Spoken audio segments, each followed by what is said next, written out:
እሺ ሳራ አለሽ? ሰላም አለው። ሰላም ናችሁ? ያወጣሁበትን ምክንያት ከሆነ ከእስልምና እነግራችኋለሁ፣ ግን በክርስትና ላይ ገና ተማሪ ስለሆንኩ ብዙ ጥያቄ ያለኝ ታስተምሩኝ ነው ፈልገው። ጥያቄውን እንቀበልሻለን። በዛው ጥያቄሽን ሬዝ ያርግ። ያው የወጣሁበትን ምክንያት ከሆነ ያው በተለያዩ በሐዲስም በቁርአንም ላይ ያው ሴት ልጅ የጀሃነም ነች የተለያዩ ነገሮች ይባላልና አንድ ምሱ ነው እና በልጅነቴም በ7 ዓመት አካባቢ የሆነ ነገር ደርሶብኝ በሆነ አጋጣሚ ማውራት አልችልም ነበርና ክርስቲያን የሆነች አክስት ስላለች እሷ ጸበል ቦታ ወስዳኝ አውርቻለሁና 8 ቀን ምናምን እንደተጠመቅኩኝ አውርቼ ነበርና ያም አንድ ጥያቄ ነበረብኝ። እኔ ሙስሊም ሆኜ ለምን እንደዛ ሆነ የሚል ማለት ነው። ግን ያው ስለ ቁርአን ምናምን ብዙም አላውቅም ነበር። አሁን ነው ሶሻል ሚዲያ ላይ በተለያዩ ነገሮች ላይ ነው እንትን ያልኩትና ያው ስለ ቁርአን ምናምን አውቄ አይደለም፣ ግን ከሆነ ጊዜ በኋላ ከባድ ነው። የሆነ ጊዜ ፎይ የሆነ ሐዲስ አውጥቶ ነበርና እሱን ማለት በፊት በጣም ነበር የምጠላው። ያው ይቅርታ እንግዲህ ውስጥ የነበረው ስሜት ነው እንደዛ እንዲሆን ያደረገኝና የአባትን እንትን ሄድና ነካስ የሚል እንትን ነበርና ማለት በጣም ተናድጄ ነበረ። ከዛ ግን ሐዲሱን እኔ ከፍቼ ሳይ እንደዛ ቃል በቃል ነው የሚለውና ከዛ በኋላ ነው በደንብ ማወቅ ምናምን የጀመርኩት ማንበብ። ያው ስለ ክርስትናው ሙሉ በሙሉ አውቄ አይደለም፣ ግን ክርስቲያን ባልሆንም አሁን ተመልሼ ሙስሊም አልሆንም። ምክንያቱም አሁን ብሰግድም ብጾምም ምንም ጥቅም የለውም፣ ምክንያቱም ኦልሬዲ የጀሃነም ብሎኛልና እሱም ነው እና የተለያየም እኔ ክርስቲያን አሉ አክስቶቼ ምናምን ክርስቲያን ናቸውና ካፊሮች እንግዳሉ የተለያየ ነገር አለ ገፍትሯቸው እና ደግሞ ብዙ ሲሆኑ ኢቭን እንኳን ጫማቸውና ልብሳቸው የተለያየ ነገር ይልበሱ የሚል ነገር አለ በተለያየ ቦታ ላይ ማለት ነው። እና እኔ እነዛ አክስቶች አሉኝ፣ እነሱን በጣም ነው የምወዳቸው፣ ከነሱ ጋር ነው ያደግኩትና እኔ እነሱ እንደዛ ማድረግ አለብኝ ማለት ነው። እና ይሄም ጥያቄ አለብኝ እና ብቻ ያው ብዙ ነገር ብነግራችሁ ማለት ከባድ ነው። ግን ከምንም በላይ ደግሞ ጎዶሎ ምናምን የሚለው ነገር በጣም እንትን ይላልና ጎዶሎ እንዴት ነው ጎዶሎ ሆኖ ይቻልኩት የሚለው ነገር ውስጥ በጣም ጥያቄ ነበርብኝና ላይቭ ላይም ገብቼ በተደጋጋሚ አስተምራችሁኛል። አሁንም ግን ያው ያልገባኝ አንዳንድ ነገር ስላለ እሱን ታስተምሩኛላችሁ። ለሳሪ በነገራችን ላይ አንዴ እኔ ቮይስን ስሰማ እንቅልፍ አልተኛውም። የሆነ ጊዜ ያወራም ቮይስ አድርጋለኝ አንተ ሰውዬ ማረሳው አንተ ሰውዬ ይሄ ሁሉ ጥያቄ ሰጠኝ ያለች እንቅልፍ አጣውኝና እኔ በቃ እስልምናውንም ትቼዋለሁ። ኦልሞስት 6 ወር ሆኖኛል። ክርስትናውንም ማወቅ አለብኝ። ስለዚህ ጥያቄዎች አለብኝ ኑና ጥያቄ ይመልሱልኝ አለችኝ እና ደረግኩኝ። እዛ ቀን እንደደረገጥኩት ደንግጬ አላውቅም። ጌታ ምስክሬ በሞቴት ነው የሚሄደው ስትል እውነቱን ያስደነግጣል። እና ከቆስጠንጢኖስ ጋር ተደዋወልን፣ ግሩፕ ከፈትን። ከዛ በኋላ የምንችለውን ማድረግ ጀመርን። ሜቢ ቆስጠን ከኔም በደንብ የተሻለ ስለሆነ እሱ በደንብ እንዲለት አደረግን። ግን ምንድነው አሁን መምህራኖች እንዲረከቡን እንደዚህ አይነት ልጆችን እንፈልጋለን አሉ በውስጡ በርካታ ልጆች። ወደ ሳራ የሰጠችው ምስክርነት ባይዞ ቁርአኑ ላይ ያለውን እውነተኛ አስተምሮቱን የተናገረችው። ወደ ጥያቄሽን እንመለሳለን። ነገር ግን ያነሳቻቸው ነበረ። ለምሳሌ እፎይ ያስጠላኝ ነበር። ከሚያስጠላኝ ነገሮች ውስጥ አንዱ የሚጠቅሳቸው ነበር። የአባትህን ብልት ንከስ ብሎ አዟል ነብዩ ብሎ ሲናገር በጣም እናደድ ነበረ። እንዲህ ብሎ ተናግሯል። ውጪ የስድብ ነው፣ የጋጠ ወጥነት ነው። እውነት ነው። እንደ ክርስትና አስተምሮ ስናስበው የጋጠ ወጥነት ነው እንደዚህ አይነት ብሎ መናገር። እንደዚህ ብሎ ማለት እንደዚህ ብሎ ያውም አንድ ከተከበረ ነው ያልኳችሁ ነብይ ተብሎ ከሚጠራ አካል እንደዚህ ብላችሁ ተሳደቡ ብሎ ተከታዮቹ ማስተማር በጣም ያሳፍር ነው። ግን እፎይ አይደለም ያለው፣ ነብዩ ነው ያለው፣ መጽሐፉ ነው ያለው። ኢቭን በምሳሌ አትናገሩ፣ ቀጥታ ስሙን ጠርታችሁ በሉ ነው የሚለው። አልአዳብ አልሙፈረድ 963 ላይ ይገኛል። ያንን ያልነው አንብቡ። ቁርአናችሁም ሲጀምር አንብቡ ሰውን ከረጋ ደም በፈጠረው አይደለም የሚለው። አይ ቲንክ 96ኛው ሱራ ቁጥር 1 ጀምሮ አንብቡ። ቡሃሪ 3 አንብብ ስለሚል አንብቡ ምንላችሁ ለዛ ነው። ሰው ወይ በነገራችሁ ብቻ አትመሩ፣ አንብቡ። የተጻፈው ቀጥታ ስሙን ጠርታችሁ እንደዛ በሉ ስለሚል ያንን ማለታችንን እንደ ወንጀል አትቁጠሩብን፣ እንደ ኃጢአት አትቁጠሩብን። በእርግጥ እኛ ስናነበው እየፈራን እየተሳቀቀን ነው ምናነበው እኮ። ሌላኛው ያነሳችሁ ምንድነው ሴቶች ጋር በተያያዘ ሴቶችን ለምሳሌ አብዛኞቹ የገሃነም ናቸው ይላቸዋል ስትል ውሸት ነው አይላቸውም ብለውን ነገ ቆርጠው ቪዲዮ ሊሰሩ ይችላሉ። ይላቸዋል ስለሚላቸው ነው። ቡሃሪ 304 ላይ አብዛኞቹ የገሃነም እንደሆኑ ስለሚያስቀምጠው ሴቶቹ አይምሮ ጎዶሎ ስለሆኑ የአይምሮ ጉድለት ስላለባቸው የአይምሮ ጎዶሎ ስለሚለን ነው አለች። ነገ ቆርጠው አይልም ቀጣፊ ብለው ይሰራሉ። ቡሃሪ 29 ላይ ይላታል ሴት ልጅ ለምስክርነት እንኳን ማትበቃ ማለትም እንደወንዱ በዚና ላይ ከሆነ ለምሳሌ ከነ ለምስክርነት ማትበቃ ስትሆን በገንዘብ ጉዳይ ላይ ከሆነ ግን የወንድ ግማሽ ነች። ምክንያቱም የአይምሮ ግማሽ ስለሆነች ይህና መሰል ነገሮች የሰጠቻቸው ምስክርነት በእርግጥም ሐዲሱ ቁርአኑ ላይ ያለ እንጂ ሳታውቀው ቀርታ ሳይሆን ያለ ነው ማለት ነው። ሳሪ ጥያቄሽን አቅርቢላቸው። እሺ እፎይ፣ በመጀመሪያ አካባቢ በጣም ነበር የምጠራ ሰው አሁን አይኔ እንድገልጥ እንዳይ ያልቆምኩበትን ቦታ እንዳስተውል ስላደረከኝ በጣም አመሰግናለሁ። ያው ፈጣሪ ነው ለሰው ልጅ የሚገባውን ነገር የሚሰጠው። እኔ ስላመሰገንኩ ምንም የሚጨምር የሚቀንስ ነገር ስለሌለ ሰው ስለጠላሁ ምንም የሚቀንስ ነገር የለም። ያው በሰዓቱ ግን ስሜቱ ትንሽ ያስጠላል። አንተ ስለ ሃይማኖት ሲነገር ነው፣ ከዛ አንፃር ነው። አሁን ወደ ጥያቄ ሲሄድ የመጀመሪያው ማለት በስምናም ሆኜ ለማመንም ለመስማትም የማልፈልገው አሁን አምላክን እንዴት ነው ሊገረፍ የሚችለው? ማለት አንተ አምላክን እንዴት ነው የምትገርፈው? አንዱ እሱ ጥያቄ እንዴት ነው ሊሆን ይችላል? እንዴት ነው አምላክን ሰው ሊገርፈው የሚችለው? ሊገድለው ሊሞት የሚችለው እንዴት ነው? ሌላኛው ጥያቄ ደግሞ አንድን እንዴት ነው ሶስት አድርጎ አንድን ሶስት ደግሞ አንድ አድርጎ እንዴት ነው የምታምኑት? ያው እኔ በእስልምና ሆኜ ሶስት አምላክ እንደምታመልኩ ነው ሰማይ ነውና አሁንም ካነበብኩት ይሄን ነገር እንድታስረዱኝ ነው ፈልገው። አንድን እንዴት ነው ሶስት አድርጋችሁ የምታመልኩት? ሌላው ደግሞ እግዚአብሔር እኔ እናንተን ፈጥሯል፣ ሰው ሰማይና ምድርን ፈጥሯል፣ ሁሉም ፈጥሯልና አዳምና ሔዋን ባጠፉት ጥፋት ከገነት እንዳስወጣቸው በምድር ላይ መጥቶ ያን ሁሉ ማስተማር ለምን አስፈለገ? ለምንድነው ዙፋኑ ላይ ሆኖ እኛን ያልማረን? ለምንድነው ይሄን ሁሉ ነገር ዋጋ የከፈለልን? ማለት ይሄ ትልቅ ነገር ነው እና እኔ በራሴ ባይምሮዬ ለማሰብ ይከብደኛል። ማለት ለኔ ሲል አምላክ እንዴት ነው መጥቶ ሊገረፍ ሊመታ የሚችለው? ለምንድነው ዝም ብሎ ያልማረን? ምክንያቱ ምንድነው? እና ይሄን መልስልኝና ሌላኛዎቹም አሉ የጻፍኳቸው ጥያቄዎች። መምህራኖች ቀጥሉ። እናንተ እያላችሁ እኔ ማውራት ሳይጠበቅብኝም አይ ቲንክ እናንተ ቀጥሉ ብትሉ ድንቅ ነበር። ግድ የለም እህታችን በጣም ድንቅ ጥያቄ ነው ያነሳሽ። ቢቻል ማስታወሻ ይዘሽ ደግሞ በደንብ መልሱን መስማት ተገቢ ነው። ቀዳሚው ጥያቄሽ ምንድነው የነበረ? አምላካችን ነገረ ስጋዌና ምስጢረ ሥላሴ ይባላል። ሁለቱ አሁን ያነሳሽው ሐሳብ በነገረ ስጋዌ አካላዊ ቃል ወልደ እግዚአብሔር ኢየሱስ ክርስቶስ ስግው ሆኖ በእመቤታችን ተወልዶ የደረሰበትን ስቃይ፣ በደል፣ ግርፋት፣ ሞትና ትንሣኤ ለምን አደረገው? ባሪያም ተቀምጦ በዚያው በሚኖርበት በዘላለማዊ ህልውናው በዙፋኑ ተቀምጦ የሳተውን አዳም ወደ ቀደመ ክብሩ መመለስ ሲችል ከሰማየ ሰማያት መውረድ፣ ከድንግል መወለድ፣ በአይሁድ አደባባይ መቆም፣ ፍርድ መቀበል፣ በቀራንዮ አደባባይ መሰቀል፣ ወደ መቃብር መውረድ ለምን አስፈለገ የሚል ነው። ይህ ነገረ ስጋዌ ወይም ምስጢረ ስጋዌ ተብሎ ይነገራል። ስጋዌ ማለት ሰው የመሆን ምስጢር፣ የአምላክ ሰው መሆን እርሱ ስጋዌ ይባላል። ይህን ያነሳሽው። ሁለተኛው ጥያቄሽ ምስጢረ ሥላሴ ነው። አንድ ጊዜ ሶስት ሌላ ጊዜ ደግሞ አንድ ትላላችሁ፣ እንዴት ይሆናል ነው። ለነገር ትክክል ነሽ። ሶስት የሆነ ነገር አንድ አይሆንም፣ አንድ የሆነ ነገር ሶስት አይሆንም። እኛ ግን እያልን ያለነው ለአምላክ ነው። ለአምላክ ደግሞ ይህ እንዴት ይሆናል ብለን ምን ሞግተው አይደለም። ራሱን የገለጸበት ምስጢር እኔ እንዲህ ነኝ ብሎ ነው የነገረን። አንዱ እሱ ነው። ሌላኛው ምስጢር ሥላሴ የሆነ ቀን አንድ የሆነ ቀን ሶስት የሆነ አምላክ አይደለም። አንድ የምንለው በባህሪ ነው። ዘላለሙን አንድ ነው። የሆነ ቀን ሶስት አይደለም። የሆነ ቀን አራት አይደለም። የሆነ ቀን አንድ አይደለም።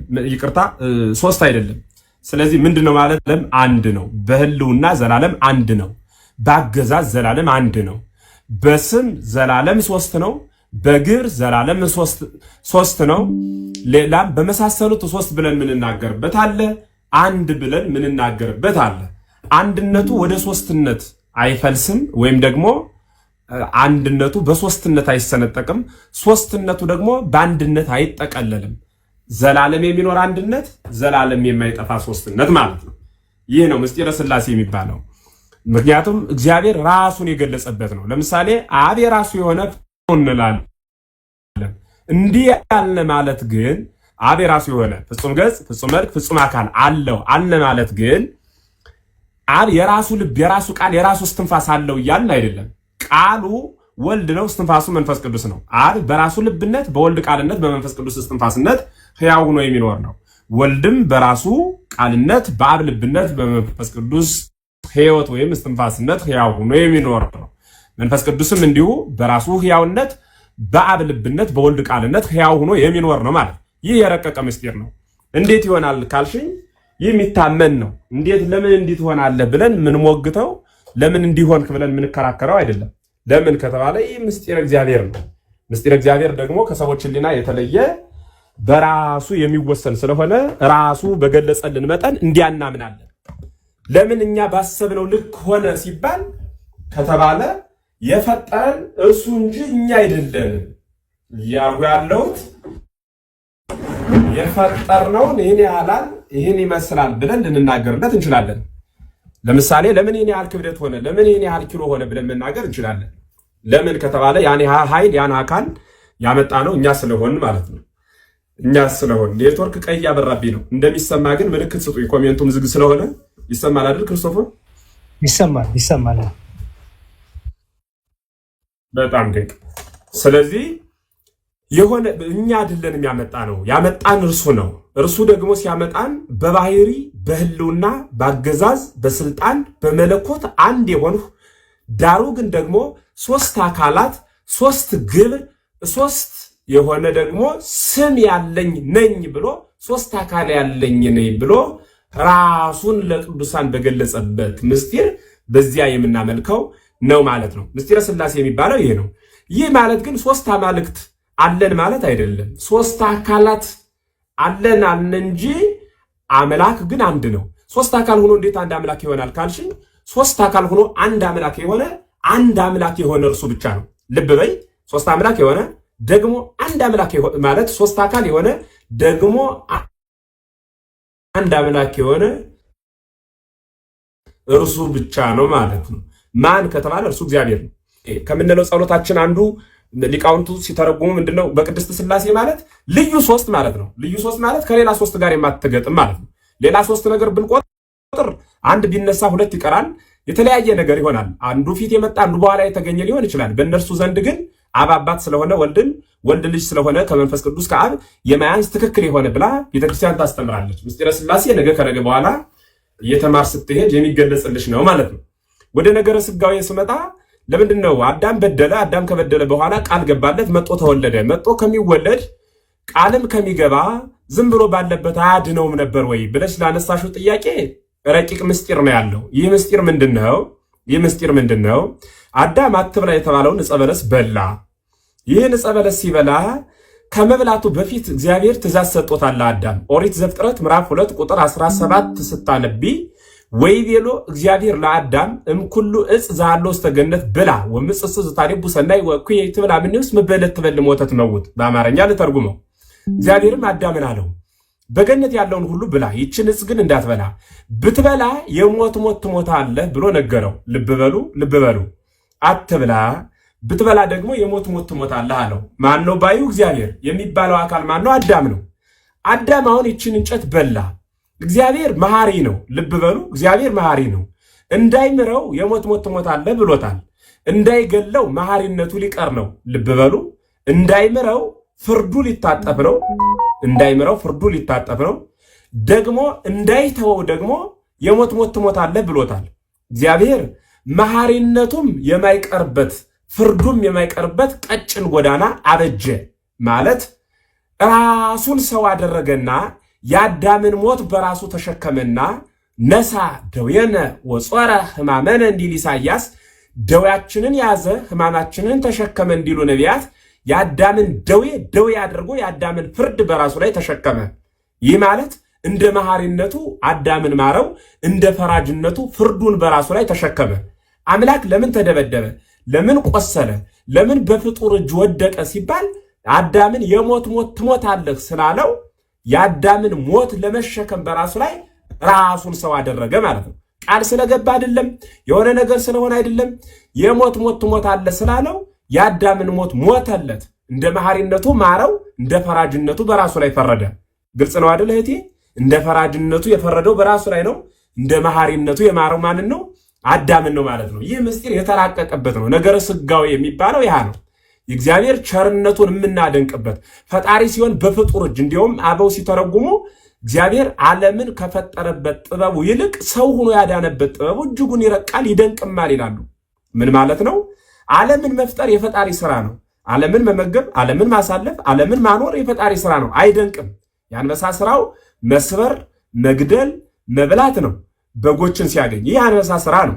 በግ ውስጥ ግን ገብቶ በጓ አንበሳውን እየመታችው ወይም ደግሞ እየወጋችው ሲያለቅስ ብናገኘው ግን እንደነቃለን። ምክንያቱም የእርሱ ኃይሉ መብላት መስበር ስለሆነ። አሁን የተደነቅነው ዓለምን በመፍጠሩ ሳይሆን መፍጠርማ ግብሩ ነው፣ መፍጠርማ ባህሪው ነው።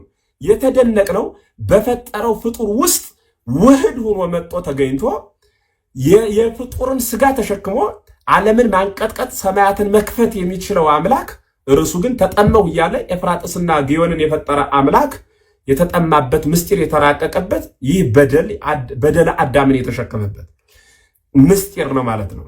ስለዚህ ሐሳቤ ግልጽ ከሆነ ለምንድን ነው ግን ሰው የሆነው? ለምንድን ነው ግን የተደበደበው? ለምንድን ነው ግን የወደቀው የተነሳው? ለምንድን ነው ግን መከራ የተቀበለው ከተባለ ይህ ሁሉ ምስጢር የተከናወነው በአዳም ላይ የፈረደውን ፍርድ በራሱ ለመሸከም ነው። ባይሸከመውስ ምን ይመጣ ነበር ቢሉ በአዳም በራሱ ላይ ይፈርድበታል። በአዳም ፈረደበት ማለት ደግሞ መሐሪነቱ ይቀራል ማለት ነው። ቢምረውስ ከተባለ ደግሞ ፍርዱ ይታጠፋል። ስለዚህ እግዚአብሔር ፍርዱ እንዳይቀርበት በራሱ ላይ ፈረደ፣ መሐሪነቱ እንዳይቀርበት በአዳም ላይ ምሕረት አወረደ። ይህ ምስጢር የተፈጸመበት ነገረ ስጋዌና ምስጢረ ሥላሴ ይባላል። በአጭር ሲገለጽ ቤተክርስቲያን የነገረችን ቤተክርስቲያን ያስተማረችን ከአበው ያገኘነው ከመጻሕፍት የተረከብነው ይህ ነው። በደንብ ሲበራራ ደግሞ ውስጣዊ ሐሳብ ስላለው በአንቺ ሐሳቤ ከብዶሽ ከሆነ አቅለው በሐሳብሽ ልክ ደግሞ ወንድሞች ይነግሩሻል። ሰላም ክርስቶስ ሁላችን እንረዳው ዘንድ ይርዳን። እግዚአብሔር ይስጥልኝ። ቃልዮት ያሰማልን። መምህር የነ ቅዱስ ጳውሎስን የአባቶቻችን የመምህራኑ ጸጋ ያድርልን። ሳራ የገባሽ እና ያልገባሽ ካለ ጠይቂን። የገባሽን ይሄ ገብቶኛል፣ ደግሞ ያልገባሽ ካለ ደግሞ ይሄን ተጨማሪ ማብራሪያ ያፈልጋለሁ። ኦኬ፣ አሁን በክርስቶስ ለምን መጥቶ በምድር ለምን ዋጋ ከፈለ በሚለው በመጀመሪያ አዳም ጥፋት ሲያጠፋ እግዚአብሔር ቃል ስለገባለት እና ቃሉ የአምላክ ቃል ስለማይታጠፍ ያን ቃል ግዴታ ለመፈጸም በምድር መጥቶ ያንን መፈጸም ነበረበት በሚለው ነው የተረዳሁት። ሰው ልክ ካልሆንኩኝ ልክ አለመሆንሽ ሳይሆን አንቺ ጥያቄ የፈጠረብሽ ነገር በዚህ ዙሪያ አሁን እዚህ ጋር የነበረው ለምን ጌታ ከሰማኑ ማዳን ሲችል ለምን ሕማምን መከራ መቀበል አስፈለገው ለሚለው የመለሱልሽ መልስ አንቺ ያ መልስ በቂ ሆኖልሻል ወይስ ተጨማሪ ማብራሪያ ትፈልጊያለሽ? አሁን ባልኩት ሁኔታ የተረዳሁት ልክ ከሆነ ኦኬ፣ እሺ፣ ጥሩ። ተጨማሪ ነገሮችም ካሉ በኋላ እንጨምርልሻለን። ሁለተኛው ጥያቄሽ የነበረው ደግሞ ምንድነው? የአንድነትና ሶስትነት ስለ ሥላሴ ሶስትነት በምንድነው አንድነት በምንድነው የሚለውንም አብራርተውልሻል መምህራችንና እዛ ላይ ሲያለሽ ማረዳት እንዴት ነው? አሁን ጥያቄ የፈጠረብሽ ነገር አለ ወይስ? አዎ፣ እሱ ላይ ማለት ምንም አልተረዳሁም ማለት ይቻላል። አሁን ለምሳሌ አምላክ አንድ ሆኖ እያለ ሶስት ሆነ፣ ከዛ ደግሞ መልሶ አንድ ሆነ፣ ከዛ ደግሞ ቃሉ ነው የእግዚአብሔር ቃል ነው ኢየሱስ የእግዚአብሔር ቃል ነው ይላል አይደል? እንዴት ነው የእግዚአብሔር ቃል ከዛ ሰው ሆነ፣ ከዛ ደግሞ አሁን ምንድን ነበር ያልከኝ? ሶስት ሆነ ከዛ አንድ ሆነ። እሱ አልገባኝም። እንደገና ደግሞ በመጽሐፉ ላይ እኔ አንድም ሶስትም ነኝ ብለዋል። ማለት አሁን ኢየሱስ በምድር ሲያስተምር ለ12ቱ ሐዋርያት እኔ አንድም ነኝ ሶስትም ነኝ ብለዋል። ልክ አሁን እንደተረዳሁት እንዳስረዳችሁ መጽሐፉ ላይ ያለ ማለት በዛ አንግል ነው እንደዚህ እየተባለ ያለው እና መሆር ደግሞ መጽሐፉ ላይ ብታሳዩኝ እና ብረዳው በጣም ደስ ይለኛል። ኦኬ፣ እሺ። ሌላው ይቅርታ ስልክ እየገባብኝ ነው። እሺ፣ የመጀመሪያው ማወቅ ያለብሽ ነገር በደንብ ስሚኝ ሳራ። አምላክ በእኛ ጭንቅላት ምሳል በእኛ ጭንቅላት ይሄ አምላክ እንዲህ ቢያደርግ እንዴት ይሆናል፣ እንዲህ ቢሆን እንዴት ይሆናል የሚባል አይደለም። አምላክ በራሱ አምላክነት ባህሪው አንደኛው ምንድነው? ከአይምሮ ከጭንቅላት በላይ ነው። ለጭንቅላት የተመቸሽ አምላክ ካለ እርሱ ጣዖት ነው የሚሆነው። ኦኬ፣ አምላክነት ያሰኘው አምላክ ራሱ ያሰኘው አንደኛው ባህሪው ምንድነው? ከአይምሮ በላይ ሆኖ አንቺ ግን አማኟ በእምነት የምትረጁ ነው። በእምነት የምትቀበዩ ነው። ኦኬ ራሱን ይገልጣል እሱ በወደደው። አማኙ ያን አምላክ በገለጠበት ራሱን ይረዳል። አምላክ ራሱን ሲገልጥ አማኙ ግን አይ አገላለጥ ለጭንቅላቴ አልተመቸኝም፣ አገላለጥ ግን ትንሽ ለጭንቅላቴ ከብዶኛል ካለ ያ አማኙ የሚፈልገው ቀላል አምላክ ጣዖታት ነው የሚፈልገው ማለት ነው። አምላክ ደግሞ ከዛ ባህሪ የወጣ ነው።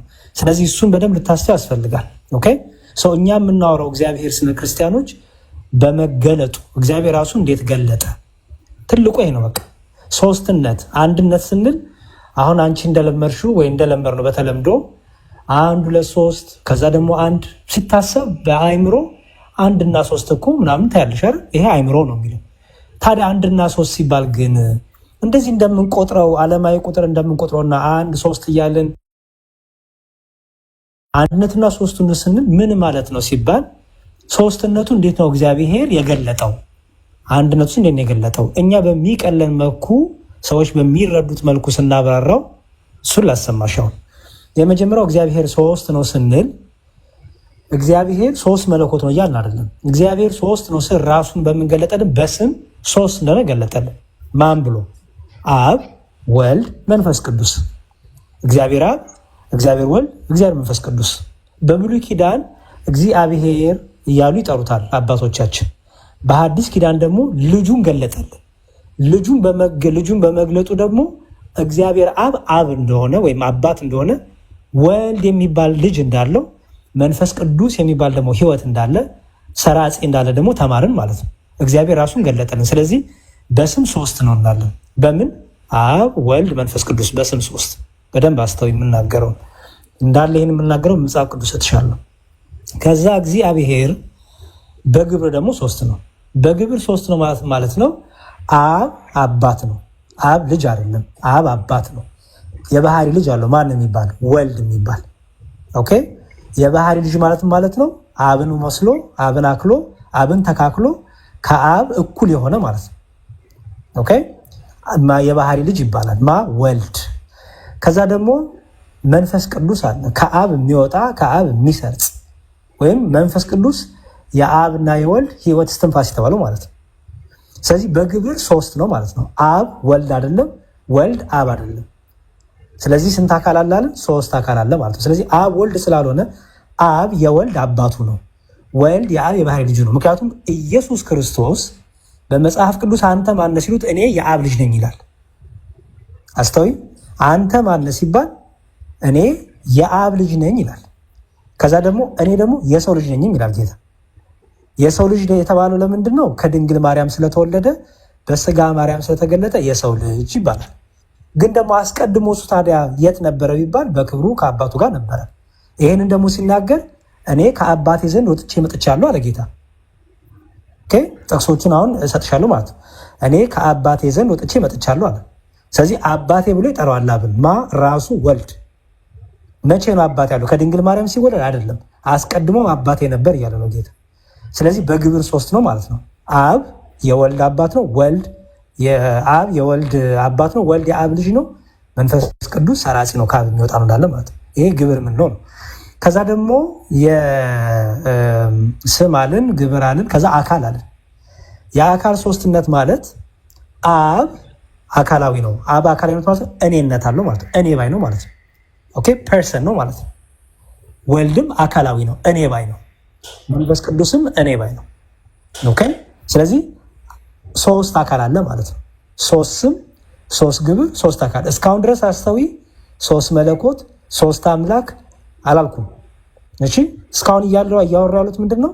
ግብር አባት፣ ልጅ፣ መንፈስ ቅዱስ ሰራጺ፣ ስም አብ፣ ወልድ፣ መንፈስ ቅዱስ። ከዛ ደግሞ ምን አልኩሽ?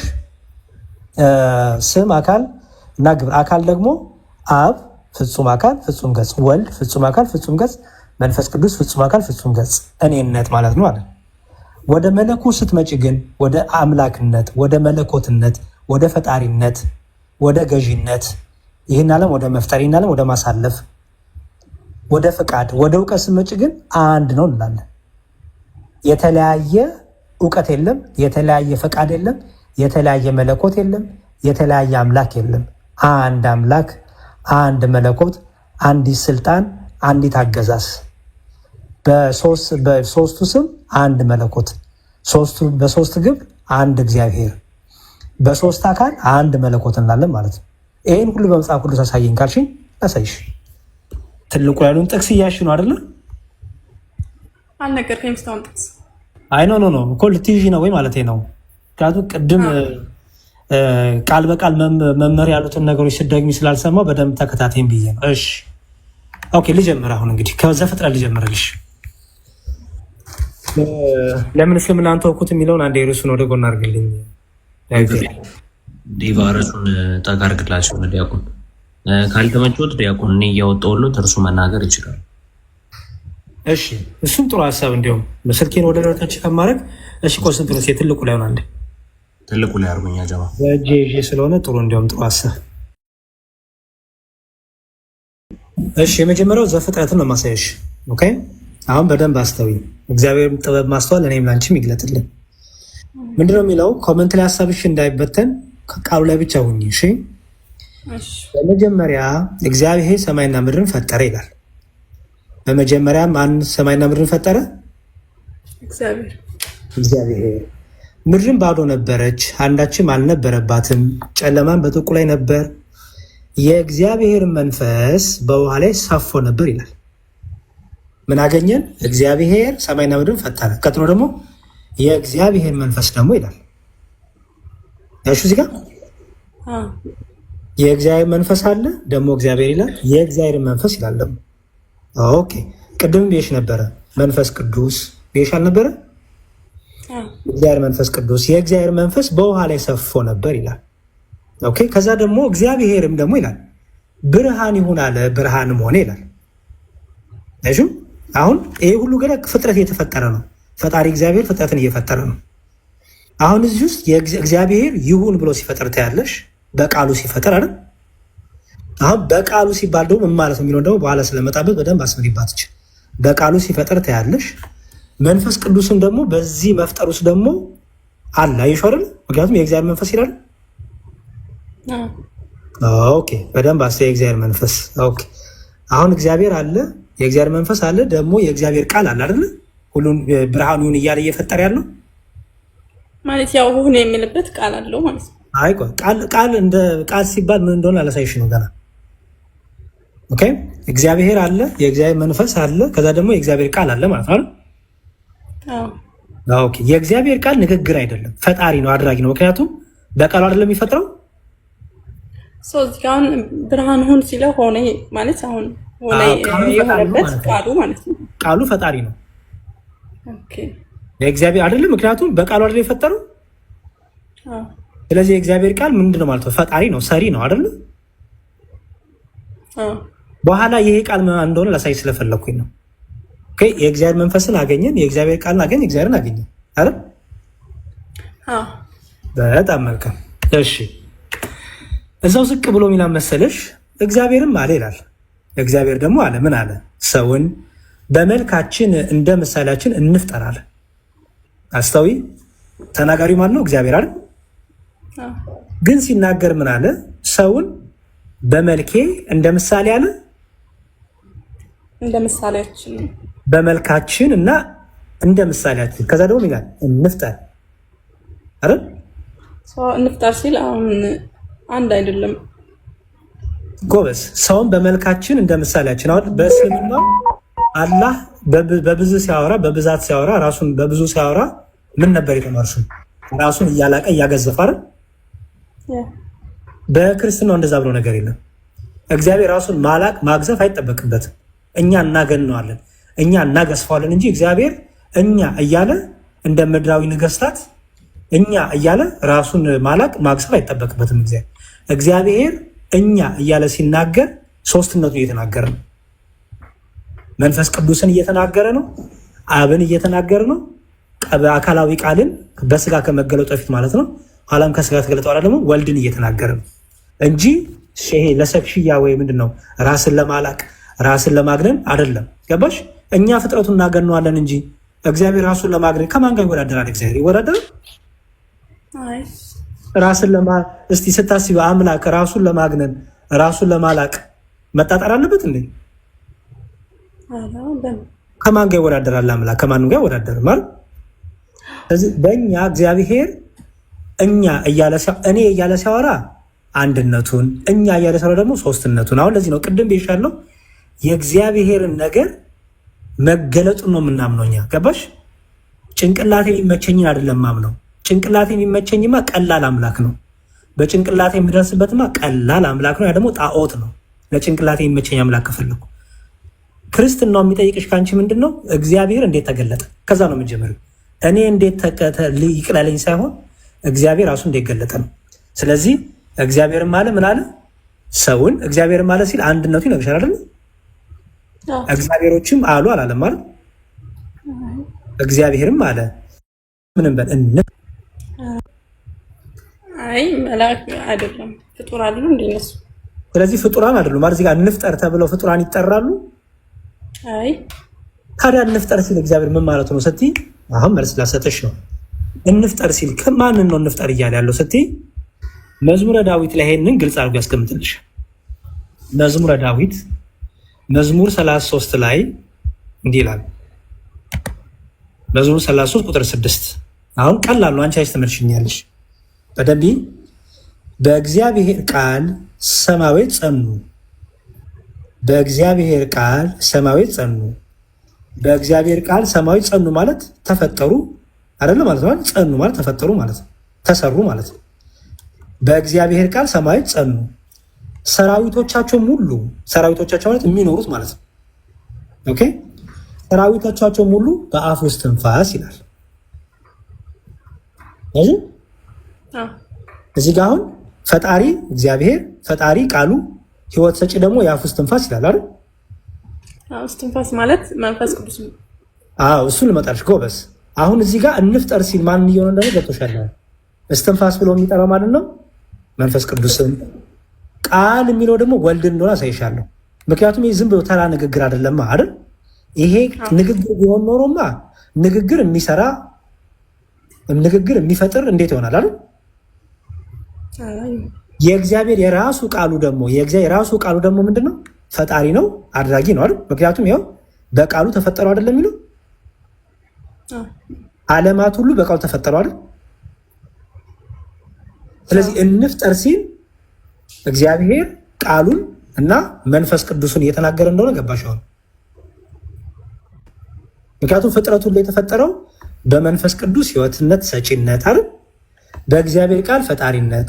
ስለዚህ መንፈስ ቅዱስም ቃልም አብም እግዚአብሔር አብም ፍጥረትን ፈጠሩ አይደል? አንዱ እግዚአብሔር ፈጠረ በሶስትነቱ አይደል? አሁን እዚህ ጋር እስትንፋሱና ቃሉ ሲል እንዴት ነው የሚለየው? ምንም የሚለይ ነገር የለውም። በመፍጠር የሚለይ የለማ አየሽ። ምክንያቱም በዚህ ውስጥ የምታዩ ፈጣሪ የዚህ ሁሉ በእግዚአብሔር ቃል ሰማያት ጸኑ ሰራዊቶቻቸውን ባሉ በአፍ ውስጥ ትንፋስ የሚለው ፈጣሪነት አይደለም የሚያሳየው። ምክንያቱም አንዱ ከአንዱ አይለይማ። እስትንፋስን መንፈስ ቅዱስ አይደል? ምን አገኙ ማለት አሁን እስትንፋስ መንፈስ ቅዱስ ነው። ሰው ቃልና እስትንፋስ የሚለው እንዴት ነው የሚለየው? አይለይም። ምክንያቱም ይኸውልሽ በመፍጠር የሚለይ አምላክ የለም። ሶስት ፈጣሪ የለማ። ገባሽ? በእግዚአብሔር ቃል ፍጥረቱ ተፈጠረ። በመንፈስ ቅዱስ ደግሞ እስትንፋስነት ፍጥረት ሁሉ ምን አገኘ? ህይወት አገኘ። ይሄንን በሌላ ልጨምርና ላሳይሽ። መጽሐፈ ኢዮብ ላይ ደግሞ ይሄንን በደንብ አድርጎ እንደዚህ አብራራሻል። መጽሐፈ ኢዮብ ምዕራፍ 33 ላይ በኋላ በምሳሌ አስረዳሻለሁ። እሺ ኢዮብ ምን እንደሚል የእግዚአብሔር መንፈስ ፈጠረኝ አለ። አሁን ደግሞ የእግዚአብሔር መንፈስ ምን አለኝ ይላል? ሁሉንም የሚችል የአምላክ እስትንፋስ ህይወትን ሰጠኝ ይላል። ሁሉንም የሚችል የአምላክ እስትንፋስ ምን ሰጠኝ? በጣም ጥሩ። እግዚአብሔር እዚህ ጋር ደግሞ ፈጣሪ ማን ተባለ? ያው መንፈስ ቅዱስ ለማለት ነው። መንፈስ ቅዱስ አይሹ። ምክንያቱም ቅድም ብዬሻለሁ በመፍጠር አብ ወልድ መንፈስ ቅዱስ አንድ አላልኩሽም? ሰው መንፈስ ቅዱስ ማለት የእግዚአብሔር መንፈሱ ነው አይደል? ራሱ መንፈስ ቅዱስ ማለት እግዚአብሔር መንፈስ ቅዱስ ነው ሲባል ራሱ መንፈስ ቅዱስ ህይወት የሚሰጥ ቅዱስ የእግዚአብሔር መንፈስ የእግዚአብሔር እስትንፋስም ይባላል። ገባሽ? ለምሳሌ በቀላል ምሳሌ አመጣልሻለሁ። ቃሎቹ ላሳይሽ ነው። አሁን የእግዚአብሔር መንፈስ ፈጠረኝ። ማነው እዚህ ጋር ፈጣሪ የተባለው? መንፈስ ቅዱስ አይደል? የአምላክ እስትንፋስ የተባለው ማን ነው? ራሱ መንፈስ ቅዱስ አይደል? በጣም ጥሩ። ቅድም ማን ፈጣሪ ተባለ? ቃል አይደል? በእግዚአብሔር ቃል ተፈጠሩ አይደል የሚለው? በእግዚአብሔር ቃል ተፈጠሩ። ሰማይን ጸማረ በእግዚአብሔር መንፈስ በዚህ ጋር ነው መንፈስ ቅዱስ። ስለዚህ ስንት ፈጣሪ አለ ማለት ነው? አንድ ፈጣሪ አይደል? ምክንያቱም መንፈስ ቅዱስ የሚሰራው ማን ይሰራል ማለት ነው? ቃልም ይሰራል። በእግዚአብሔር ቃል ይሰራል ማለት ነው አይደል? የእግዚአብሔር ቃል የእግዚአብሔር ወልድም እግዚአብሔር አብም እግዚአብሔር መንፈስ ቅዱስም ፈጣሪ ነው ማለት ነው አይደል? ዙሮ ሁሉም ከእግዚአብሔር የወጡ ናቸው ነው። አንድ መንፈስ በቃ አንድ አምላክ ያለው በመፍጠር አንድ ፈጣሪ ነው ያለው። አሁን ደግሞ ጌታ ራሱ የተናገረውን ደግሞ ላሳይሽ። ኦኬ ወደ አሁን ይሄ ያሳየሽ በጣም ጥቂት የሆኑ ከብሉይ ኪዳን ነው ያሳየሽ። ወደ አዲስ ኪዳን ልግባ። ብሉይ ኪዳንና አዲስ ኪዳን ለይተሻል አይደል? ለይተሻል አይደል? እሺ ብሉይ ኪዳንና አዲስ ኪዳን ምንድነው ልዩነቱ? አዲስ ኪዳን ማለት ኢየሱስ ክርስቶስ ከመጣ በኋላ የጻፉት አይደል? በብሉይ ኪዳን ደግሞ ማለት ነቢያቶች እንደ ትንቢት ምናምን የተናገሩት። ጥሩ እንደሱም ነው። ግን በነቢያቱ የብሉይ ኪዳን ማለት ሕገ ኦሪት የነበረበት እግዚአብሔር በነቢያቱ ሲናገርበት የነበረው ነው። ኦኬ ሐዲስ ኪዳን ግን ራሱ እግዚአብሔር በልጁ የተናገረበት ነው። ኦኬ ይሄንን ደግሞ አዲስ ኪዳን ማለት አራቱ ወንጌሎች ማለት አዲስ ኪዳን ያሰኘው የክርስቶስ መምጣት ነው። ጌታ ከመጣ በኋላ ሐዋርያቱን መርጧል። አዲስ ኪዳን ያሰኘው ጌታ በመምጣቱና አዲስ ኪዳን ስለተደረገ ነው። እሱን በሌላ ቀን ኪዳን ሁለቱ ኪዳናት ብሉይ ኪዳንና አዲስ ኪዳን ሲባል ምን ማለት ነው የሚለውን ደግሞ አሳይሻለሁ። እሺ ኦኬ እሺ። አሁን ደግሞ ምን ላሳይሽ? ሁለት ክፍሎች አሳይሽ። በደንብ አስተውይ እሺ። የዮሐንስ ወንጌል ምዕራፍ 1 ላይ እንዲህ ይላል፣ በመጀመሪያ ቃል ነበር ይላል። በመጀመሪያው ቃል ነበር ሲባል ይሄ መጀመሪያ የተባለ የትኛው ነው? መጀመሪያ ማለት መጀመሪያ ነው። ቃል ማለት መጀመሪያ ነበር ነው። በመጀመሪያው ሲል ቅድም ኦሪት ዘፍጥረት ላይ በመጀመሪያ እግዚአብሔር ሰማይና ምድርን ፈጠረ ሲል ምን ማለት ይመስልሻል? አሁን እዛ እግዚአብሔር የፈጠረበት ቃሉ ማለት ነው። ኖ እሱን አለ የጠየኩሽ ሳርዬ። በመጀመሪያ የምትሆነ ገና እዚህ እኔ በመጀመሪያ ጋር ያለሁት በመጀመሪያ ማለት ትርጉሙ ነው ጠይቀኝ። አዎ ጎበዝ፣ እሱን የጠየኩሽ። ለምሳሌ በመጀመሪያ እግዚአብሔርን ሰማይና ምድርን ፈጠረ ስል ምን ያልኩኝ ነው? በመጀመሪያ ማለት ምንም ሳይኖር በፊት ማለት ነው። በጣም ፍጥረት ከመፈጠሩ በፊት ማለት ነው አይደል? ፍጥረት ከመፈጠሩ በፊት ካልኩኝ ፈጣሪ አለ ማለት ነው አይደል? ፍጥረት ከመፈጠሩ በፊት ካልኩኝ ፈጣሪ አለ አይደል? ምክንያቱም ፍጥረትን ያስገኘ ፈጣሪ አለ። ምንም ሳይኖር ፈጣሪ አለ፣ ከዛ ፍጥረት። ስለዚህ በመጀመሪያ ሲባል ፍጥረት ከመፈጠሩ በፊት ማለት ነው አይደል? ምንም ሳይኖር በፊት መጀመሪያ። አዎ። ስለዚህ በመጀመሪያ እግዚአብሔር ሰማይና ምድርን ፈጠረ ሲባል ማለት ነው እግዚአብሔር አለ፣ ከዛ መፍጠር ምን አደረገ? ጀመረ ማለት ነው አይደል? እግዚአብሔር መጀመሪያ ነበረ፣ ከዛ ፈጠረ። ጎበዝ፣ በጣም ጥሩ። አሁን እዚህ ጋር ነኝና በመጀመሪያ ቃል ነበር ማለት ነው። ከሁሉም መጀመሪያ ቃል ነበረ ማለት ነው። መጀመሪያ ምንም ሳይኖር ንግግር ነበር ማለት ነው። መጀመሪያ ነበረ፣ ስሩ መጀመሪያ ነበረ። አሁን ላይ ያለ ነገር አይደለም ማለት አሁን ሳይሆን መጀመሪያ ነበረ። አንድ ነገር ነበር የምትይው እኔነት ያለው ነገር ነበር ያለ እኔነት የሌለው ነገር ነበር ይባላል። እኔ ማለት የማይችል አካል ነበር ይባላል። ኧረ አይባልም። ንግግር እኔ ማለት ይችላል። ንግግር ብቻ አሁን ለምሳሌ እኔ እና አንቺ የምናወራው ንግግር አለ አይደል? ከኔና ካንቺ በፊት ነበር? አይ አይደለም፣ ከኔ ስለሆነ የሚወጣው ከኔ በፊት የለም። በጣም ጥሩ። ታዲያ እዚህ ጋር በመጀመሪያ ቃል ነበር ከተባለ ቃል ነበር ሲል ነበር የሚለው ምን ያሳይሻል? እኔነትን ያሳያል? ያሳያል። ቃል ነበረ ማለት ቃል ነበረ መጀመሪያ ነበር። መጣሽልኝ። ስለዚህ ቅድም በዙረ ዳዊት ላይ በእግዚአብሔር ቃል ሰማዮች ጸኑ ሲል ያ ቃል እየተባለ ይጠራው ማን እንደሆነ እየገባሽ ነው? እኔነት ያለው እንደሆነ አካላዊ እንደሆነ። ኦኬ አሁን እግዚአብሔር ቃል እዚህ ጋር አዎ ክርስቶስ ወልድ የተፈጠረበት ቃል ነው ይሄ። ይኸውልሽ ቆይ በመጀመሪያ ቃል ነበር ነው የሚለው አይደል? ገና ዝቅ ብዬ ገና ነብልሻለሁ። ነበር የምትለው እንድትፈቻልኝ ፈልጌ ነው። ነበር ሲባል ንግግር ነበር ማለት ነው። ነበረ መጀመሪያ ነበረ ማለት ነው። እኮ ለንግግር ነበረ ታያለሽ። ንግግር ብቻ ከሆነ ነበር ይባላል። ለንግግር እንደዛ አይደለም። ንግግር እንዴት ነው ነበር? መጀመሪያ ነበር እኔነት አለ ማለት ነው አይደል? እኔ ማለት ይችላል ማለት ነው አይደል? ይችላል። ጎበዝ። ስለዚህ ቅድም በመዝሙረ ዳዊት ላይ በእግዚአብሔር ቃል ሰማያት ጸኑ ሲል ቃል የተባለው ምን እንደሆነ ገባሽ አሁን?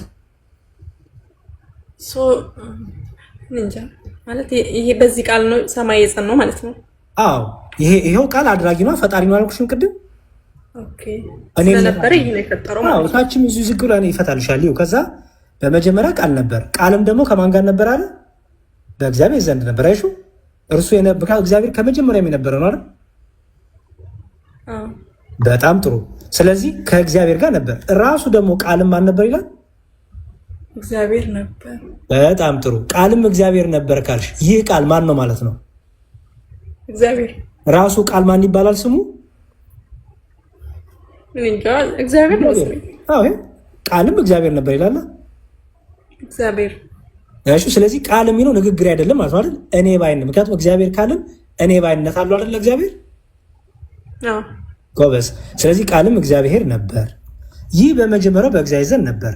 አሁን ይኸው ሁሉ በእርሱ ሆነ፣ ሁሉ በእርሱ ሆነ፣ ከሆነውም አንዳችሁ ካለ እርሱ አልሆነም። እርሱ የተባለው ማን ነው እዚህ ጋር? እግዚአብሔር ነው። እግዚአብሔር ቃል። ምክንያቱም ይኸውልሽ ስለ ቃል ነው። በመጀመሪያ ቃል ነበር፣ ቃልም እግዚአብሔር በእግዚአብሔር ዘንድ ነበር፣ ቃልም እግዚአብሔር ነበር። አረ እያለ ስለ ቃል አይደለ እያወራ ያለው? ስለዚህ እዚህ ጋር እርሱ የተባለው ማን ነው ማለት ነው? እግዚአብሔር አይደል? ቃል እግዚአብሔር ቃል አይደል? ምክንያቱም ያው እግዚአብሔር ቃል ነው። ምክንያቱም ያው ቃልም እግዚአብሔር ነበር ይላል። ቃልም እግዚአብሔር ነበር ካለ ማለት ሁሉ በእርሱ ሆነ። ስለዚህ ሁሉ በእርሱ ሆነ የተባለው በእግዚአብሔር ነው ሆነ ማለት ነው። በምን በቃል አይደል? ቆይ ከመጀመሪያው ልንገርህ። በመጀመሪያ ቃል ነበር አለ። በመጀመሪያ ቃል ነበረ። አሁን ነበር የሚለው ፈታ ነው አይደል? ነበር የሚለው ነበር ከመጀመሪያ ነበረ። ነበር ካልን እኔነት አለ ማለት ነው አይደል? አላው ነበረ ከሁሉም በፊት የነበረ ነገር ነው። ስለዚህ ቃል እግዚአብሔር ዘንድ ነበረ፣ ከእግዚአብሔር ጋር ነበረ። በጣም ጥሩ። ከዛ ራሱ ቃል ደግሞ ምንድነው አለ? ቃልም እግዚአብሔር ነበር።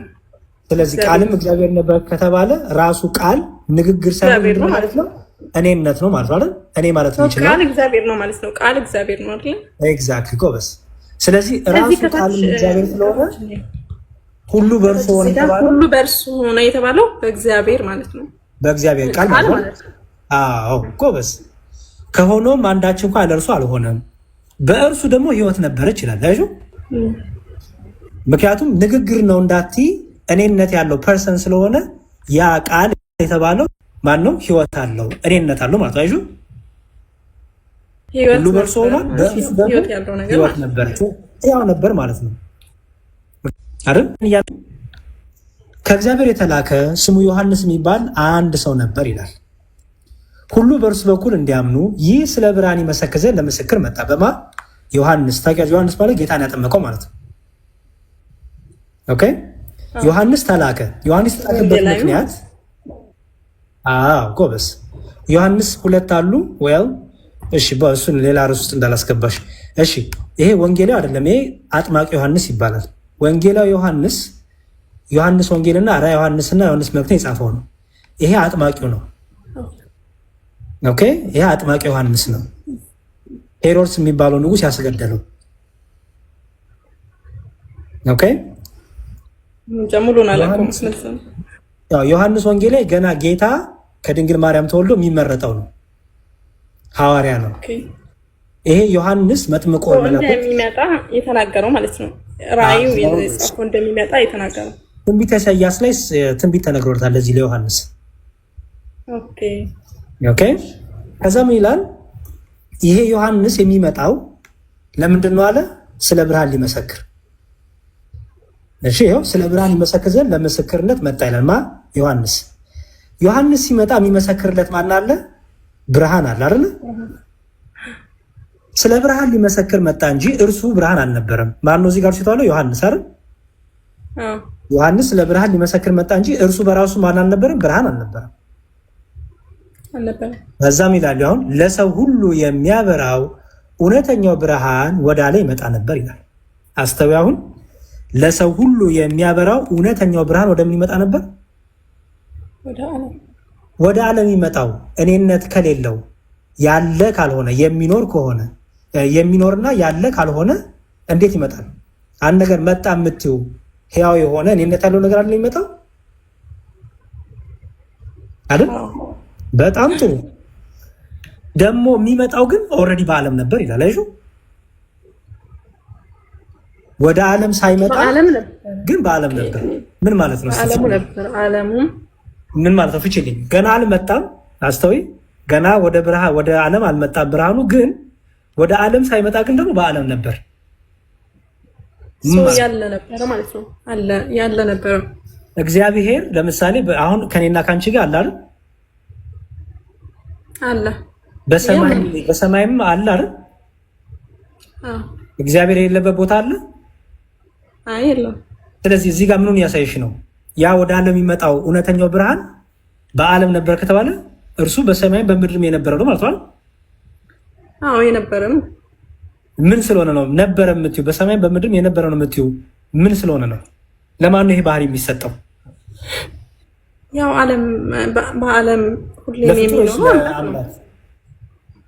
ለአምላክ ነው ሊሆን ይችላል። ጎበዝ። ስለዚህ እውነተኛው ብርሃን ወደ ዓለም የሚመጣው ብርሃን ከመምጣቱ በፊት ግን በዓለም ነበረ። ዓለምም ደግሞ በእርሱ ደግሞ ሆኗል፣ ተፈጥሯል። አይሹ ዓለሙም በእርሱ ሆነ ይላል። አይሹ ከዛ በኋላ ምን መሰለሽ ወደ እርሱ ወደ ሆኑት መጣ፣ የገዛ ወገኖቹ አልተቀበሉትም ይልና ቁጥር 14 ላይ ቃልም ስጋ ሆነ ይላል። ቃል ስጋ ሆነ። ቃል ማለት መጀመሪያ ዮሐንስ 1 ላይ የተነገረው ቃል ነው። ጎበዝ። እሱ አካላዊ ቃል። ቅድም ምን አለን? እርሱ እግዚአብሔር የሆነው ቃል አይደለ? እግዚአብሔር ቃል ወደ ዓለም ይመጣ ነበር አይደል የተባለው? ወደ ዓለም ሲመጣ በዓለም ነበረ፣ ግን ገና ወደ ዓለም ሲመጣ ግን ምን ይዞ መጣ ይላል? በምን ተገለጠ ይላል? ስጋ ሆነ። ቃልም ስጋ ሆነ ይላል። ስለዚህ ወደ ዓለም ሲመጣ ከድንግል ማርያም ተወልዶ በማኅፀነ ማርያም አድሮ ከድንግል ማርያም ከስጋዋ ስጋ ነስቶ ቃልም ምን ሆነ ማለት ነው? ስጋ ሆነ። አስተዊ። ቃልም ስጋ ሆነ። እሺ ቃልም ስጋ ሆኖ ተፈጠረ ይላል አይልም? ማለት ሆነ ነው የሚለው። በጣም ጥሩ። ጸጋንና እውነትንም ተሞልቶ በእኛ ምን አለ? አደረ። ስለዚህ ዮሐንስ ሊመሰክርለት የተላከው ያ እውነተኛው ብርሃን ያ በዓለማትን ሲፈጠር የነበረው ዓለማት የተፈጠረበት ያ ቃል እግዚአብሔር ቃል ምን ሆነ? ስጋ ሆነ። ሰው ሆነ ማለት ነው። ያው ስጋ ሰው ነው። ስጋ ሆነ ማለት ስጋ ሆነ ማለት ሰው ሆነ ማለት እኮ ነው። ሰው ሆነ። ስለዚህ እግዚአብሔር ሰው ሆነ የምንለው ከዚህ የተነሳ ነው። ምክንያቱም ቃል ምንድን ነው ብለናል ቅድም? ቃልም እግዚአብሔር ነበር አይደለም የሚለው? ቃል እግዚአብሔር ነበር። ቃል ፈጣሪ ነበረ። ያ እግዚአብሔር ቃል ምን ሆነ? ሰው ሆነ አይደል? ስጋ ሆነ ማለት ነው። ሰው ሆነ። አሁን ቃልም ስጋ ሲሆን ቃል ቃልነቱን አልለቀቀም፣ ስጋም ስጋነቱን አልተውም ማለት። ምክንያቱም ያው ቃል ምን ሆነ? ስጋ ሆነ ነው የሚለው። አይሹ ወይም ያው ቃል ምን ሆነ? የማይታየው ታየ ማለት ነው። ቅድም ወደ ዓለም ይመጣ ነበር ግን በዓለም ነበር አይደለም የሚለው? ወደ ዓለም ሳይመጣ ግን በዓለም ነበር፣ አላየነውም ነበር አይደል እስካሁን። አሁን ግን አየነው። ለምን? ምን ስለሆነ? ስጋ ስለሆነ። ሰው ሆኖ አይሹ ስጋ ሆነ። ስለዚህ እግዚአብሔር ሰው ሆነ እንላለን ማለት ነው። የእግዚአብሔር ልጅ እግዚአብሔር ሰው ሆነ እንላለን። ቃልም ምን ሆነ? ስጋ ሆነ። ያ እግዚአብሔር ቃል ምን ሆነ? ስጋ ሆነ። እዚህ ድረስ ገብቶሻል? አሁን ዮሐንስ 1 ላይ የነበረው ቃል እግዚአብሔር ነው። የእግዚአብሔር ቃል ስጋ ሆነ ማለት ሰው ሆነ ማለት ነው። የእግዚአብሔር ቃል ወይም እግዚአብሔር ራሱ አይደለ? ምክንያቱም አንድ እግዚአብሔር አለ አይደለ? ያው ቃል ራሱ እግዚአብሔር ነው አይደል? የእግዚአብሔር ቃል እግዚአብሔር ቃሉ ማለት ነው።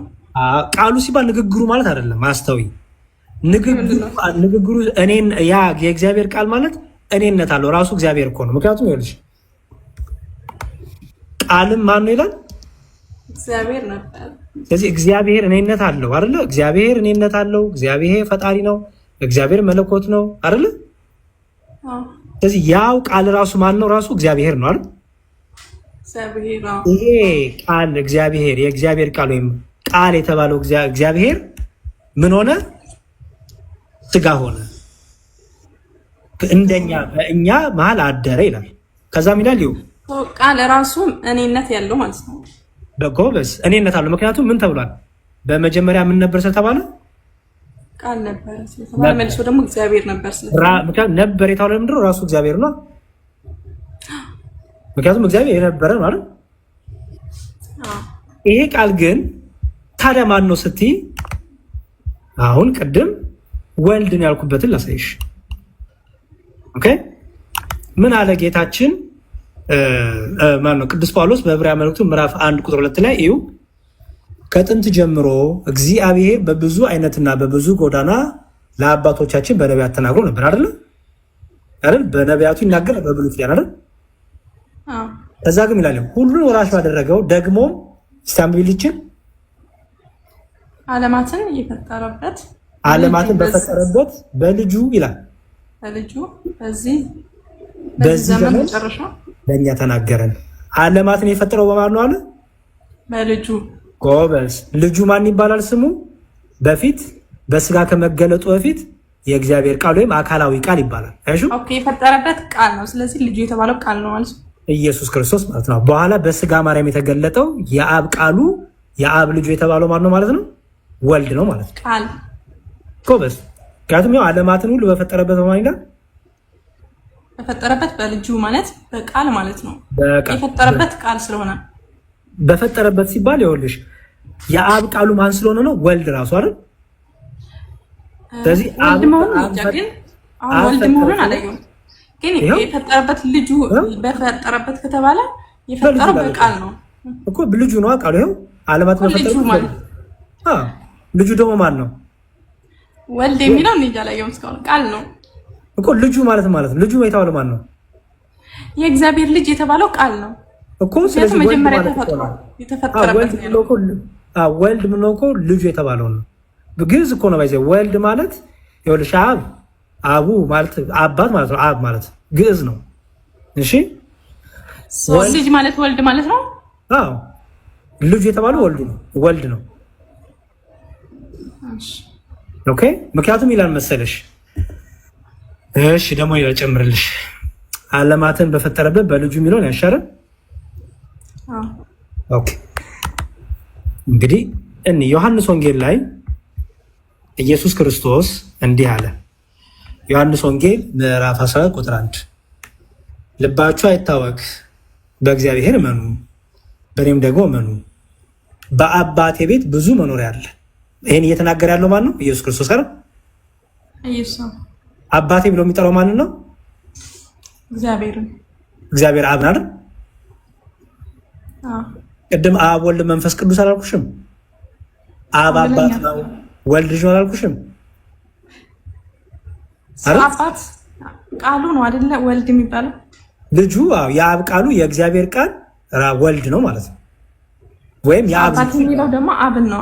እግዚአብሔር አብን ማለት ነው። አዎ ደግሞ መንፈስ የእግዚአብሔር መንፈስ የሚለው ማን ነው? መንፈስ ቅዱስ። ስለዚህ እግዚአብሔር ቃል እግዚአብሔር መንፈስ ቅዱስ ከተባለ እግዚአብሔር ሲል አብን ነው። የእግዚአብሔር ቃል በኋላ የተገለጠው በስጋ ማርያም ወልድን ነው። የእግዚአብሔር መንፈስ ሲባል ደግሞ ማን ነው? መንፈስ ቅዱስን። ኦኬ ገባሽ? ስለዚህ ምን አለ? ይኸው አብን ማን ብሎ ይጠራዋል? አባቴ ብሎ ይጠራዋል። ኦኬ አንድ ደግሞ ራሱ ምን እንዳለ ደግሞ ላሳይሽ። ራሱ ጌታ ምን አለ? አሁን የእግዚአብሔር መገለጠው ምንሽ ከዚህ አንጻር ነው። ገባሽ አይደል?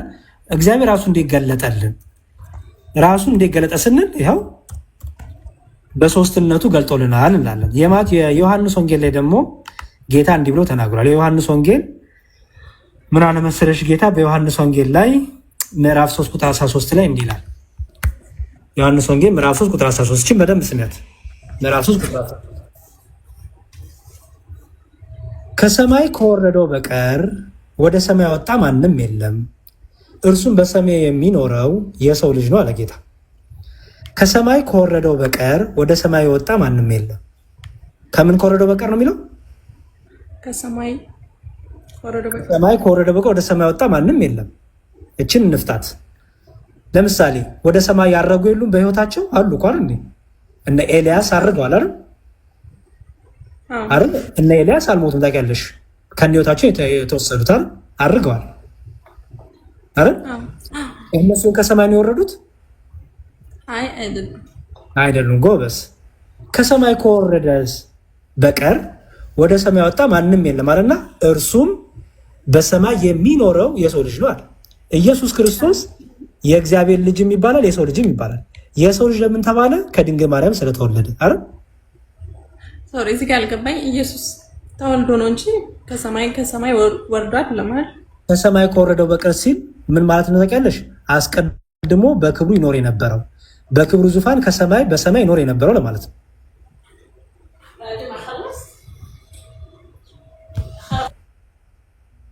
ስራ መጣባት መሰለኝ። ኦኬ ቀጥል። እሺ ከሰማይ ከወረደው እዚህ ጋር ቆይ አንዴ፣ በኋላ ከምትደክም ልንገር። አሁን ለምሳሌ ከሰማይ ከወረዱ በቀር ሲል ኢየሱስ ወደ ምድር የመጣው በማርያም ነው አይደል? አዎ ከሰማይ ወረደ ነው ነው። አዎ ሳሪ ከሰማይ ከወረደው በቀር ሲል ኦኬ፣ በምን እያለ እንደው ታውቂያለሽ? ከሰማይ ከወረደው በቀር ሲል እርሱ በክብሩ የነበረው ይመጣ ነበር ይላል አይደል እንዴ? ለምሳሌ ቅድም ዮሐንስ ወንጌል ስናነብ ወደ ዓለም ይመጣ ነበር አይደል የሚለው? በዓለሙ ነበር ወደ ዓለም ይመጣ ነበር አይደል የሚለው? ወደ ዓለም ከመምጣቱ በስጋ ማርያም ከመገለጡ ፊት የት ነበር እርሱ? በክብሩ በሰማይ ነበር አይደል? በሰማይ ነበር አይደል? በሰማይ በምድር ይሞላ ነው አይደል? ግን በስጋ ማርያም ከመገለጡ በፊት በምድር ላይ በስጋ ማርያም ወይም ሰው ሆነ ታይቶ ነበር? አልታየም ነበር አይደል? ስለዚህ ከሰማይ ወረደ ሲል ያ እውነተኛው ብርሃን መምጣቱን ከክብሩ መምጣቱን ከክብሩ ዙፋን ወደኛ ዝቅ ማለቱን ወደ በትህትና ዝቅ ማለቱን ያሳያል። ገባሽ? ምክንያቱም መልሶ ምን አለ መሰለሽ፣ ይሄን እየተናገረ ያለው ጌታ በስጋ ተገልጦ በምድር ላይ እያስተማረ ነው አይደል? ከሰማይ ከወረደው በቀር ወደ ሰማይ ወጣ ማንም የለም አለና ከዛ ምን አለ? እርሱም በሰማይ የሚኖር የሰው ልጅ ነው አለ። አሁን የምኖረው የት ነው እያለ ነው? በሰማይም እየኖርክ ነው በምድርም አለው እያለ ነው። አይሹ ምክንያቱም በሰማይ የሚኖረው ነው የሚለው። በሰማይ የሚኖረው የሰው ልጅ ማለት ጌታ በሰማይም አለ። ምክንያቱም በቅድም ምን አለን ዮሐንስ ወንጌል ላይ ወደ ዓለም ከመምጣቱ በፊት በዓለም ነበር አይደል የተባለው? ልክ በስጋ ማርያም ሲመጣ ከሰማይም አልጎደለም ማለት ነው። ምክንያቱም የምናወራው ስለ አምላክ ነው፣ ስለ እግዚአብሔር አይደል የምናወራው? በስጋ ማርያም በምድር ላይ ሲኖር በሰማይም ደግሞ በምድርም በሙሉ የሞላ ስለሆነ በሰማይም ነበርኩ እያለ ነው ጌታ። ምክንያቱም ቅድም ምን አለን? ወደ ምድር ከመምጣቱ በፊት ወደ ዓለም ከመምጣቱ በፊት በዓለሙ ነበር አይደል የተባባለው? በጣም ጥሩ። ወደ ዓለም ሲመጣ ግን ሰው ሆኖ አየ ነው አይደል?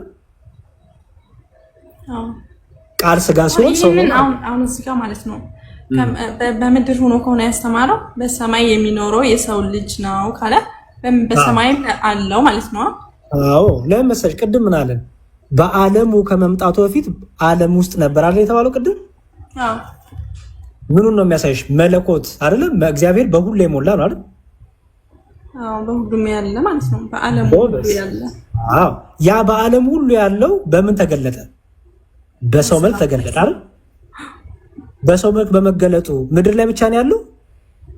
አይ በሰማይ የሚኖረው ሰው ይላል። ስለዚህ በሰማይ ይሄንን ደግሞ ራሱ ቅዱስ ጳውሎስን ብሎ አመጣልን መሰለሽ ፊልጵስዩስ ላይ።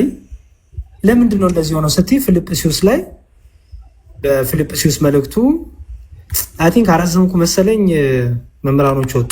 በጣም ይቅርታ እንግዲህ በጣም ሰዓት ከወሰድኩ አልወሰድሽም ነው አንቺ እየገባሽ ነው አይደል? ግን በጣም አሪፍ። እሺ ፊልጵስዩስ ምዕራፍ 2 ላይ እንዲህ ይላል፣ ይኸው በክርስቶስ ኢየሱስ የነበረ ይህ ሐሳብ በእናንተ ዘንድ ደግሞ ይሁን። እርሱ ያለው ክርስቶስን ነው አይደል?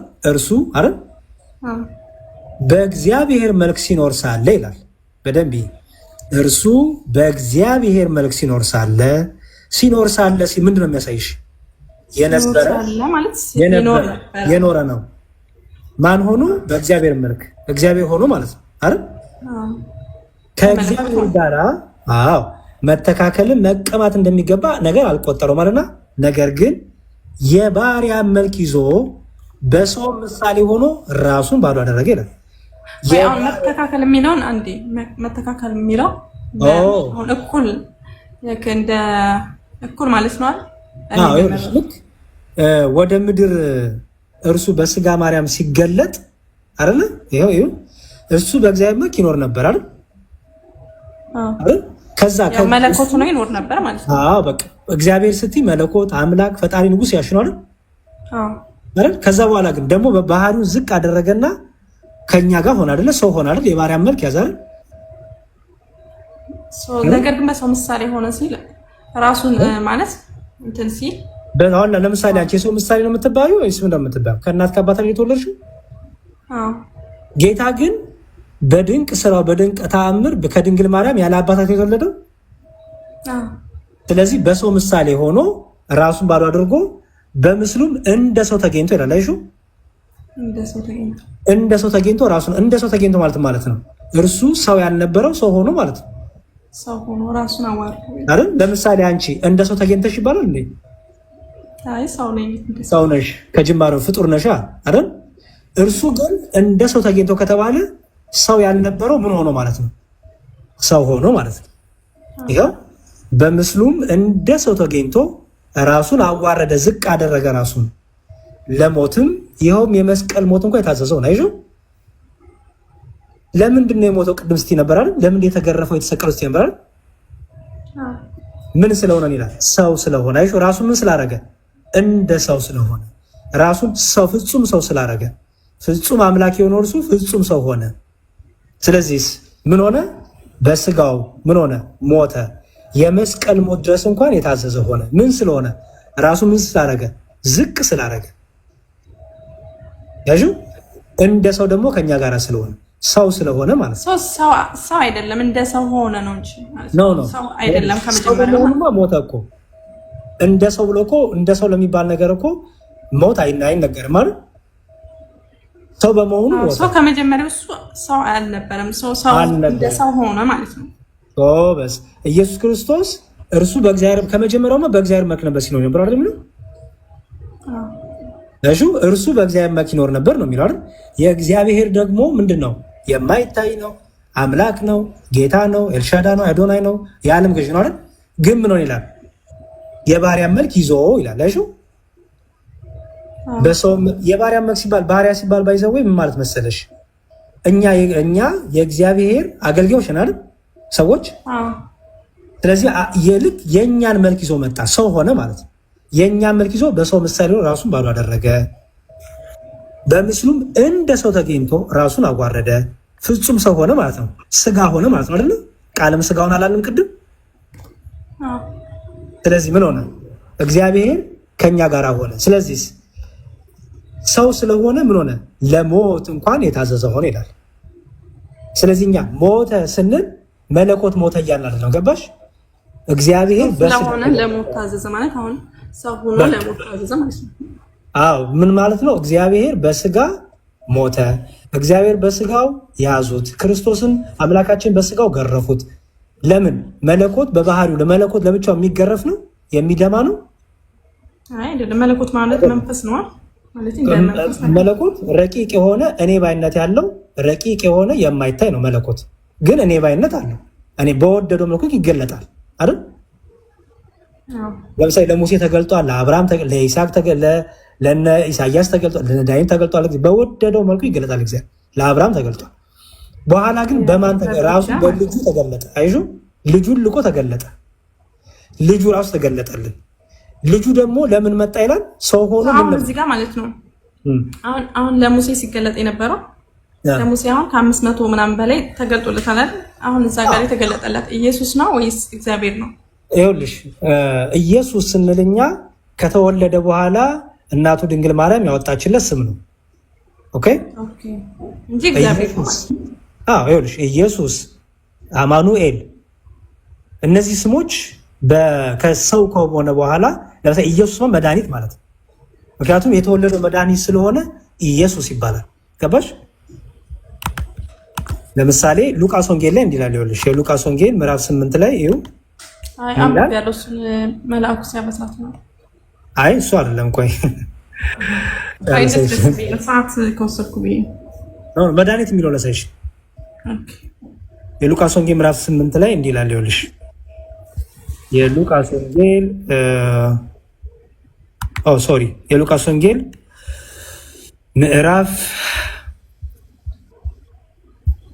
2:8 እነሆም የጌታ መልአክ ወደ እነሱ ቀረበ፣ በዙሪያቸውም የጌታ ክብር አበራይና ታላቅ ፍርሃት ፈሩና፣ መልአኩ ምን አላቸው? እነሆ ለሕዝቡ ለሚሆን ታላቅ ደስታ ምስራች እነግራችኋለሁ፣ አትፍሩ። ዛሬ በዳዊት ከተማ እሹ መድኃኒት ይላል እሹ እርሱም ክርስቶስ ጌታ የሆነ ይላል እሹ። ስለዚህ ኢየሱስ ክርስቶስ ተወልዶላችኋል። ስለዚህ ኢየሱስ ማለት መድኃኒት ማለት ነው። ክርስቶስ ማለት ደግሞ መሲህ እንደማለት ነው። ኦኬ። ስለዚህ ክርስቶስ ኢየሱስ ስንል ባህሩን እየገለጥን ነው። ገባሽ? ስለዚህ ኢየሱስ ክርስቶስ የሚለው በስጋ ማርያም ከተወለደ ሰው ከሆነ በኋላ የተነገረለት ስም ነው። ገባሽ? ከዛ ፊት ታዲያ ማን ይባላል ካልሽኝ እግዚአብሔር። ዮሐንስ ወንጌል ደግሞ እንደነገረን ማን ብሎ ያስቀምጠዋል? ቃል በመጀመሪያ ቃል ነበረው ያስቀምጠዋል። ምክንያቱም ሰው የሆነው ቃልም ስጋ ሆነ አይደለም የሚለው አይደል? ቃልም ሰው ሆነ አይደለም የሚለው ስሙ። ስለዚህ አካላዊ ቃል ይባላል፣ የእግዚአብሔር ቃል ይባላል ስሙ። ኋላ ግን ከድንግል ማርያም ከተወለደ በኋላ ደግሞ ማን ተባለ? ኢየሱስ ክርስቶስ አማኑኤል ተባለ ማለት ነው። እግዚአብሔርም ይባላል ማለት ነው። 1:23 ላይ ማቴዎስ 1:23 ላይ ጎበዝ። አማኑኤልንም አስተው። አማኑኤል ማለት እግዚአብሔር ከኛ ጋር ሆነ ማለት ነው። ራሱ አማኑኤል ማለት ራሱ ትርጉሙ እግዚአብሔር ከኛ ጋር ሆነ ማለት ነው።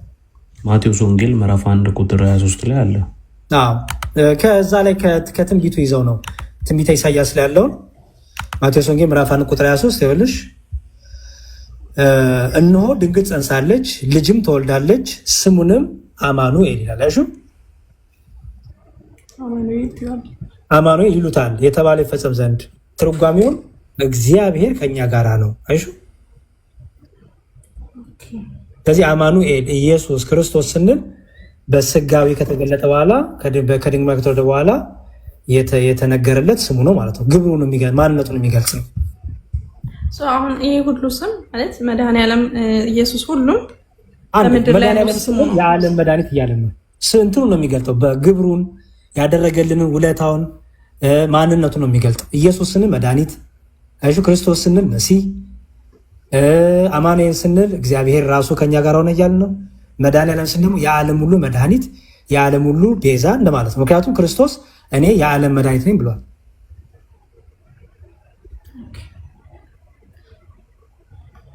ገባሻው? ስሙ ግን ያው የእግዚአብሔር ቃል ነው። እሱ የእግዚአብሔር ቃል እግዚአብሔር መንፈስ ቅዱስ እና አይደለ? እግዚአብሔር መንፈስ እና አይደለ? መንፈስ ቅዱስን የእግዚአብሔር መንፈስ እና አይደለ? አይደል? ቅድም መንፈስ ፈጠረኝ የእግዚአብሔር መንፈስ ፈጠረኝ አይደል ያለው? ስለዚህ መንፈስ ቅዱስ ራሱ የእግዚአብሔር መንፈስ ይባላል። አካላዊ ቃል ደግሞ በስጋ ከመገለጡ በፊት እግዚአብሔር ቃል ይባላል።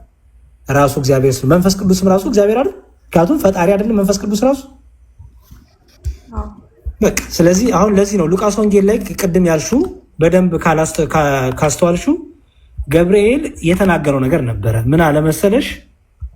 ይኸው እንዴት ይሆናል ስትለው ድንግል ማርያም ምን አላት? መንፈስ ቅዱስ በአንቺ ላይ ይመጣል አላት። ይኸው መንፈስ ቅዱስ አሁን ላሳይሽ ነው። መንፈስ ቅዱስ በአንቺ ላይ ይመጣል፣ የልዑል ኃይል ይጸልልልሻል። ልዑል የተባለው አብን ነው። ከዛ ደግሞ ከአንቺ የሚሆነው ደግሞ ቅዱሱ የእግዚአብሔር ልጅ አይሹ። አሁን እዚህ ጋር መንፈስ ቅዱስ አለ። ከዛ ልዑል ያለው አብን ነው። ከዛ እግዚአብሔር ልጅ ያለው ደግሞ ወልድ ነው ማለት ነው። እዚህ ጋር አሁን መንፈስ ቅዱስን አየሹ።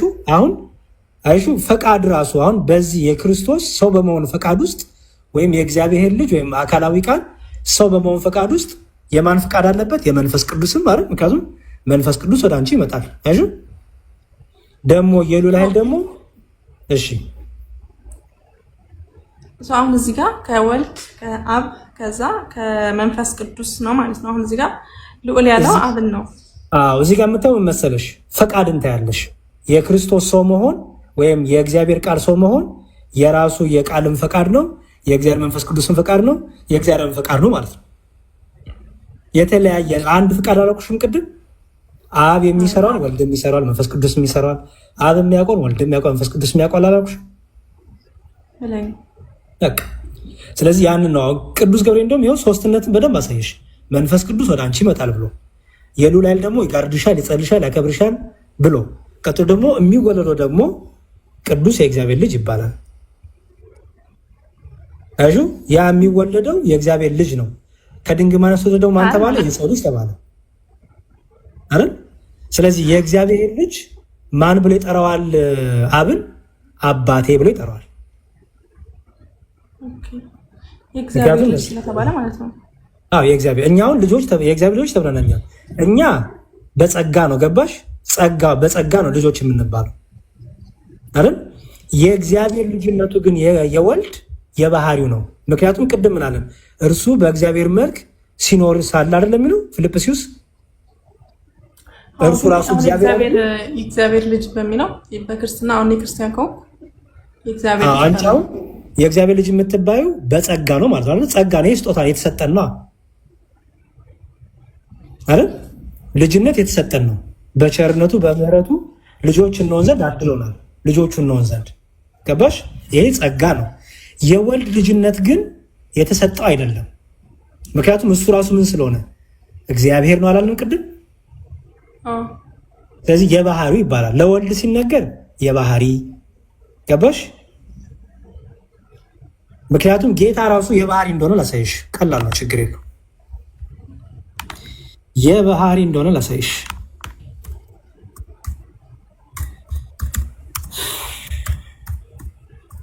እሺ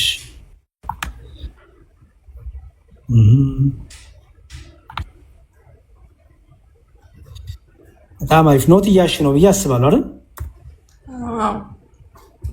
በጣም ጥሩ። እሺ በጣም አሪፍ። እሺ የዮሐንስ ወንጌል ምዕራፍ 17 ቁጥር 10 ኦኬ። የዮሐንስ ወንጌል ምዕራፍ 17 ቁጥር 10 እንዲህ ይላል። የዮሐንስ ወንጌል ምዕራፍ 17 ቁጥር 10 ምን ይላል? የእኔም የሆነ ሁሉ የአንተ ነው፣ የአንተውም ደግሞ የእኔ ነው ይላል ወልድ። አዩ እንደሚለው የእኔም የሆነ ሁሉ የአንተ ነው፣ የአንተውን ደግሞ የእኔ ነው ይላል። አሁን አንድ ፍጡር የሆነ ወይም አንድ ነቢይ የሆነ ይሄ መናገር ይችላል። ለምሳሌ ሙሴ እግዚአብሔር የእኔ የሆነ ሁሉ የአንተ ነው፣ የአንተም ደግሞ የእኔ ነው ማለት ይችላል። ማለት አሁን ያንተ የሆነ ሁሉ ሲል ስልጣኑንም መለኮቱንም ሁሉንም ማለት ስለሆነ የአብ የሆነ ሁሉ የኔ ነው እያለ ነው ወልድ። አይችልም አይደል? ስለዚህ ወልድ ምን ስለሆነ ነው የአብ የሆነ ሁሉ የኔ ነው የሚለው? ምን ስለሆነ ነው ማለት ወልድ ራሱ አይደል? ስለዚህ ምን አለ ወልድ መሰለሽ? እኔና አብ አንድ ነን አለ። ከዚህ የተነሳ ምን አለ? እኔና አብ አንድ ነን። ኦኬ እኔና አብ አንድ ነን ብሎ በዮሐንስ ወንጌል ላይ በምዕራፍ 10 ቁጥር 30 ላይ ዮሐንስ ወንጌል ምዕራፍ 10 ቁጥር 30 ላይ እንዲህ አለ ጌታ። እዩ ይኸው እኔና አብ አንድ ነን። ለምሳሌ አንድ ነቢይ አብርሃምም ይሁን ተው አብርሃምም ሐዋርያትም ቢሆኑ እነ ዮሐንስም ቢሆኑ ማንም እስቲ አንድ ቦታ ላይ እኛና እግዚአብሔር አንድ ነን ያሉበት አለ? የለም። ምክንያቱም ነቢይና ፈጣሪ አንድ ነው እንዴ? አሁን እኔና አብ ምክንያቱም አንድ ነን ካልሽ ከአብ ጋር እኩል እየሆንሽ ነው አይደል? በጣም ጥሩ። ስለዚህ እኔና አብ አንድ ነን ለአብ ሲነገር ስለ አብ ስታወሪ ምን ነው የምታወሪው? አምላክነቱን፣ ጌትነቱን፣ መለኮትነቱን እግዚአብሔርነቱን አይደል የምታወሪው? ስለዚህ የኔ ሁሉ ሁሉ አንተ ነው አለ ቅድም እንዳሳየውሽ ዮሐንስ 17:10 ላይ።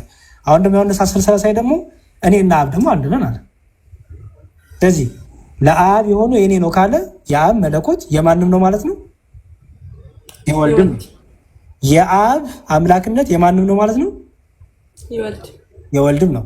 የአብ ሕያውነት የማንም ነው ማለት ነው? የአብ ነው ማለት ነው። የመንፈስ ቅዱስም እንደዛው ነው ማለት አይደል? ምክንያቱም መንፈስ ቅዱስ ራሱ ምን ስለሆነ ፈጣሪ አይደል ያለው? ቅድም ትዝልሽ ነው ስለሆነ ራሱ መንፈስ ቅዱስ ደግሞ ፈጣሪ ነው አይደል? ቅድም አይተናል አይደል? ስለዚህ በመለኮት በስልጣን በመፍጠር በፈቃድ ሶስት ወይስ አንድ? አንድ ናቸው። የፈጠረው በቃሉ ነው፣ ያጸናው ደግሞ በስተንፋሱ ነው ይላል። ታማሪ። ስለዚህ ስለ መለኮት ስናወራ በስም 3 በአካል 3 በግብር 3 ብንልም በመለኮት ግን ስንት ነው እያልን ነው? አንድ ነው። ምክንያቱም ሲፈጥሩ በአንድ ነው የፈጠሩት። አዎ የአብ ፈቃድ የወልድም የመንፈስ ቅዱስ ፈቃድ ነው። አብን ፈጣሪ ነው፣ ወልድን ፈጣሪ ነው፣ መንፈስ ቅዱስ። ምክንያቱም መፍጠር ቅድም ምን ስላለ ኦሪት ዘፍጥረት ላይ እንፍጠር አይደለም የሚለው? እንፍጠር ያው አብንም ወልድንም መንፈስ ቅዱስንም ያማከለስ ነው ማለት ነው። አዎ ህይወት ሰጪ መንፈስ ቅዱስ አይሹ። ለዚህ ነው እዛው ላይ የሚገምት ኦሪት ዘፍጥረት ላይ እንዲህ የሚቃ ታገኛለሽ።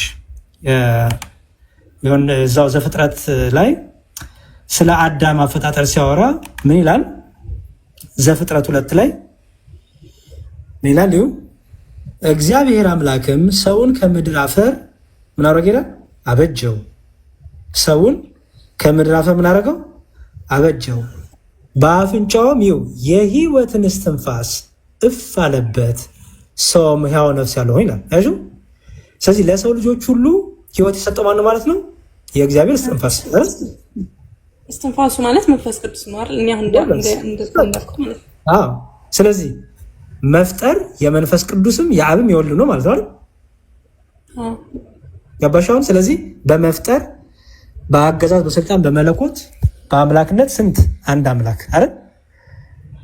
ሶስትነት ግን በምንድን ነው አልኩሽ? በስም አብ ወልድ መንፈስ ቅዱስ፣ በግብር አብ አባት ወልድ ልጅ መንፈስ ቅዱስ ደግሞ ሰራጺ ከአብ የሚወጣ ማለት ነው፣ ወይም እስትንፋስ ማለት ነው። አሁን እዚህ ጋር አሁን ሶስቱም አንድ እንደሆኑ አይተናል። አንድ ናቸው ሲፈጥሩ ማለት ነው። በመፍጠር ግጥር ይልኝ ቆይ በመፍጠር በአገዛዝ በእውቀት በመፍቀድ በመለኮት በስልጣን በእግዚአብሔርነት አንድ አምላክ አይደል? ሶስት አምላክ ሶስቱም እግዚአብሔር ነው ስሙ ማለት ነው። በቃ እግዚአብሔር ስንል የአንድነት ስሙ ነው ይኸውልሽ። ምክንያቱም ቅድም ምን አለን? እግዚአብሔርም አለ አይደለም የሚለው። ከዛ ግን ደግሞ እንፍጠር አይደለም የሚለው። እግዚአብሔሮችም አሉ አይልም አይደል የሚለው። እግዚአብሔርም አለ ብሎ አንድነት ያሳይሻል። ምክንያቱም እግዚአብሔር ስንል የአንድነት ስም ነው። ከዛ ደግሞ ሶስትነቱን ደግሞ ስናብራራ ምን እንላለን? እንፍጠር ሲል ከአንድ በላይ መሆኑን አወቅን አይደል? እንፍጠር ሲል ማንን ደግሞ እያስተማርን ነው አለ? አብን ራሱን ወልድን መንፈስ ቅዱስን አላሉ። ምክንያቱም ምን አለን? እስትንፋስ ቃል እያለን እኮ አመጣን አይደል? ከዛ በኋላ እስትንፋስንም ቃልንም ይዘን ግን ማን ብለን ጠራን? እግዚአብሔር። አይሹ። ስለዚህ ስንት እግዚአብሔር አለ ማለት ነው? አንድ እግዚአብሔር አለ። ኦኬ። ግን ያ አንዱ እግዚአብሔር በስንት መልኩ ተገለጠልን? በስሙ ሶስት ሆኖ ተገለጠልን። አብ ወልድ መንፈስ ቅዱስ አይደል? በግብሩ ሶስት ሆኖ አብ አባት ሆኖ ተገለጠልን። ምክንያቱም ከሰማይ ሆኖ የምወደው ልጄ ይህ ነው ብሏል። ገባሽ? ሲጠመቅ ጌታ እሱን ክፍል አሳይሽና አይቻለች ታውቂያለሽ። ኦኬ በቃ የምወደው ልጄ ይሄ ነው ብሏል አይደል? ክርስቶስ ደግሞ ምናሽ በርግብ መልክ ከሰማይ በደመና እሱ ደግሞ መንፈስ ቅዱስ በርግብ መልክ መጣ ይላል። አሁን ከሰማይ ሆኖ አብ እየተናገረ ነው። ምን እያለ? ወልድ ልጄ ነው እያለ ነው። የምወደው ልጄ አይሽ አይደለ? መንፈስ ቅዱስም ደግሞ በርግብ አምሳል እየወረደ ነው። ስለዚህ የአካል ሶስትነት አለ፣ የግብር ሶስትነት። አካል ሶስትነት ስንል አብ እኔነት አለው፣ ወልድ እኔነት፣ መንፈስ ቅዱስ እኔነት አለው። ምክንያቱም ከሰማይ ሆኖ አብ እየመሰከረ ነው፣ ከምድር ሆኖ ወልድ እየታየ ነው። ያ ወልድ ደግሞ ምን እያለ ነው? የእኔ የሆነ ደግሞ የአብ ነው፣ የአብ የሆነ ደግሞ የኔ ነው እያለ ነው አይደል? ስለዚህ እሱ ደግሞ ወልድ ምን እያለ? አባቴ ነው ይለዋል አብን በሰማይ ያለው። ስለዚህ በአካል 3 በግብር 3 በስም 3 በመለኮትስ? በመለኮት አንድ ነው። በአገዛዝስ? አንድ። በስልጣን በእውቀት በፈቃድ አንድ ናቸው። አሁን እንደተረዱ በስማቸውና በስምና በግብር ማለት አብ አባት ነው፣ ወልድ ልጅ ነው፣ መንፈስ ቅዱስ ደግሞ ሰራጺ ነው አለን። ከዛ ደግሞ በአካል አካማ ደግሞ እኔነት አላልንም ቅድም? ምክንያቱም ከሰማይ ሆኖ እኔ ብሎ አብ ተናገራልን፣ ሰማ ነው። ወልድ ደግሞ እኔ የአብ ልጅ ነኝ እያለ ነው። በሰማይ ነበርኩ ከሰማይ መጥቻለሁ አላለም አይደል? ነበርኩ ሲል ያው የነበረ እንደሆነ የሚያሳይ ነገር ነው። ከማን ጋር ነበርኩ? ከእግዚአብሔር ከአባቱ ጋር የነበረ ነው ከጥንቱ አይደል? በጣም ጥሩ።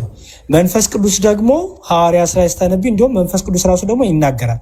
ሐዋርያትን ምረጡልኝ ይላቸዋል። ለፈለኳቸው አገልግሎት ምረጡልኝ ብሎ ደግሞ መንፈስ ቅዱስ ይናገራል።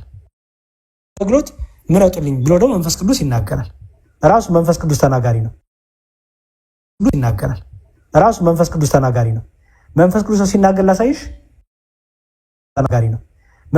ሲናገር ላሳይሽ። ችግር የለውም። በስለሆነ ፈጣሪ እንደሆነ የእግዚአብሔር መንፈስ ፈጠረኝ የተባለው አይደል? ኦኬ፣ በጣም ጥሩ። እሺ እንዲህ ይላል። ኦኬ፣ የሐዋርያት ሥራ ምዕራፍ 6 ላይ እንዲህ ይላል፣ ወንድሞች ሆይ በመልካም የተመሰከረላቸውን መንፈስ ቅዱስና ጥበብ የሞላባቸውን ይላል 7 ሰዎች ከእናንተ ዘንድ ምረጡ፣ ለዚህም ጉዳይ እንሾማቸዋለን። እኛ ግን ለጸሎትና ቃሉን ለማገልገል እንተጋለን። ይህም ቃል ሁሉ እያለ ይናገራል። መንፈስ ቅዱስ ምን ላለባቸው ነው የሚለው? መንፈስ ቅዱስ ያደረባቸውን ይላል። ኦኬ፣ መንፈስ ቅዱስ ያደረባቸውን ምኖች ምረጡልኝ ይላል። መንፈስ ቅዱስ። ኦኬ፣ ሌላም ልጨምርልሽ። ሐዋርያት ሥራ ይዘሻል፣ ምዕራፍ 6 ብለሽ ጽፈሻል። ኦኬ፣ ሌላም ደግሞ ልጨምርልሽ። የሐዋርያት ሥራ ደግሞ ምን ይላል መሰለሽ? እሺ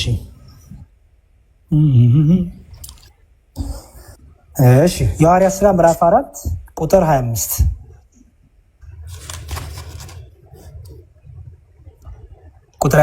በመንፈስ ቅዱስም በብላቴና በአባታችን በዳዊት አፍ ይላል።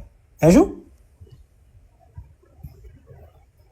በመንፈስ ቅዱስም በብላቴና በአባታችን በዳዊት አፍ በመንፈስ ቅዱስ ተናገርክ ይለዋል። እሺ፣ በማ በኩል ለምሳሌ ትንቢት ሲናገሩ መንፈስ ቅዱስ ነው የሚያናግራቸው ነቢያቱን። ምክንያቱም ምን አለ እዚህ ጋር በዳዊት በአባታችን በነቢዩ ዳዊት አፍ በመንፈስ ቅዱስ ያናገረው ይላል።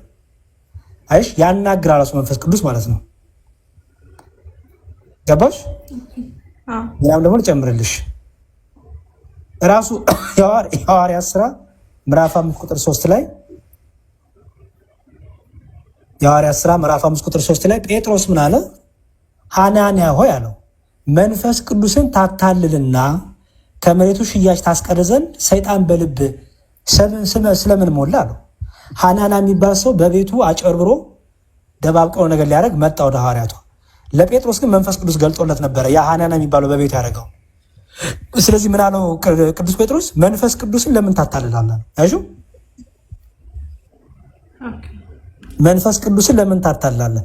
መንፈስ ቅዱስን ለምን ታታልላለህ? ለምን እግዚአብሔር ለምን ታታልላለህ እያለ አይደል? ያ አምላክ ነው። አምላክን ለምን ታታልላለህ ማለት ነው። መንፈስ ቅዱስ ራሱ እግዚአብሔር ነው ማለት ነው። ስለዚህ መንፈስ ቅዱስ ተናጋሪ ነው፣ እኔ ባይ ነው፣ ሚስጥር የሚገልጸው ጥበብ የሚገልጽ ነው፣ የሚያጽናና ነው፣ የሚያበረታ ነው። ከኛ ዘንድ ሆኖ ኃጢአት ስንሰራ ንስሐ እንዲገባ የሚወቅሰን፣ እንድንጸልይ የሚያበረታን፣ ጥበብ ሚስጥርን የሚገልጥ። ለምሳሌ ቅድም ምን አልኩሽ? ከመጀመሪያ በፊት እግዚአብሔር መንፈስ ቅዱስ እኔም ላንቺን ጥበብ ሚስጥር ይግለጥልን አልኩሽ። አይሽ ጥበብና ሚስጥርን ማስተዋልን ቃለ እግዚአብሔርን እንድንረዳው ጥበብና ሚስጥርን የሚገልጥልን መንፈስ ስለሆነ ያ የእግዚአብሔር መንፈስ ወይ መንፈስ ቅዱስ እንለዋለን። ኦኬ፣ እግዚአብሔር መንፈሱ ራሱ እግዚአብሔር ነው አይደል? አዎ፣ ራሱ መንፈስ ቅዱስ ነው። ፈጣሪ እግዚአብሔር እኮ ነው ያልኩሽ ቅድም። ምክንያቱም ኢዮብ ራሱ የእግዚአብሔር መንፈስ ፈጠረኝ ብሎ መንፈስም ማን ብሎታል? ፈጣሪ ብሎታል አይደል? በቃ ምንም ችግር የለውም። አይ ቲንክ ለዛሬ እነዚህን ካሽ አሪፍ ነው። ሌሎቹን ደግሞ ፎሎ ስላረኩሽ ቴሌግራም ላይ እንገናኝ፣ በደንብ አድርገን ግልጽ እናደርገዋለን። በምሳሌ ግን አባቶቻችን በምሳሌ ገና አዲስ ለመጣ ሰው በምሳሌ እንደሚያስረዱ አስረዳሽ። ለምሳሌ ፀሐይ አለ አይደል? ፀሐይ አለ ጨር በሰማይ ፀሐይ ምን አላት ስትያት? ብርሃን አላት፣ ክበቡ አላት አይደለ? እና ደግሞ ምን አላት? ሙቀቱ አላት አይደል? ሶስት ፀሐይ ነው የምትይው ወይስ አንድ ፀሐይ? አንድ ነው። ክበብ ስላላት ብርሃን ስላላት ሙቀት ስላላት ሶስት ፀሐይ ታያለሽ? አይ አንድ ፀሐይ። ኦኬ። ወደዚህ ምድር ላይ ብርሃኑ ሲመጣ ከሙቀቱ ተለይቶ ነው የሚመጣው? አይ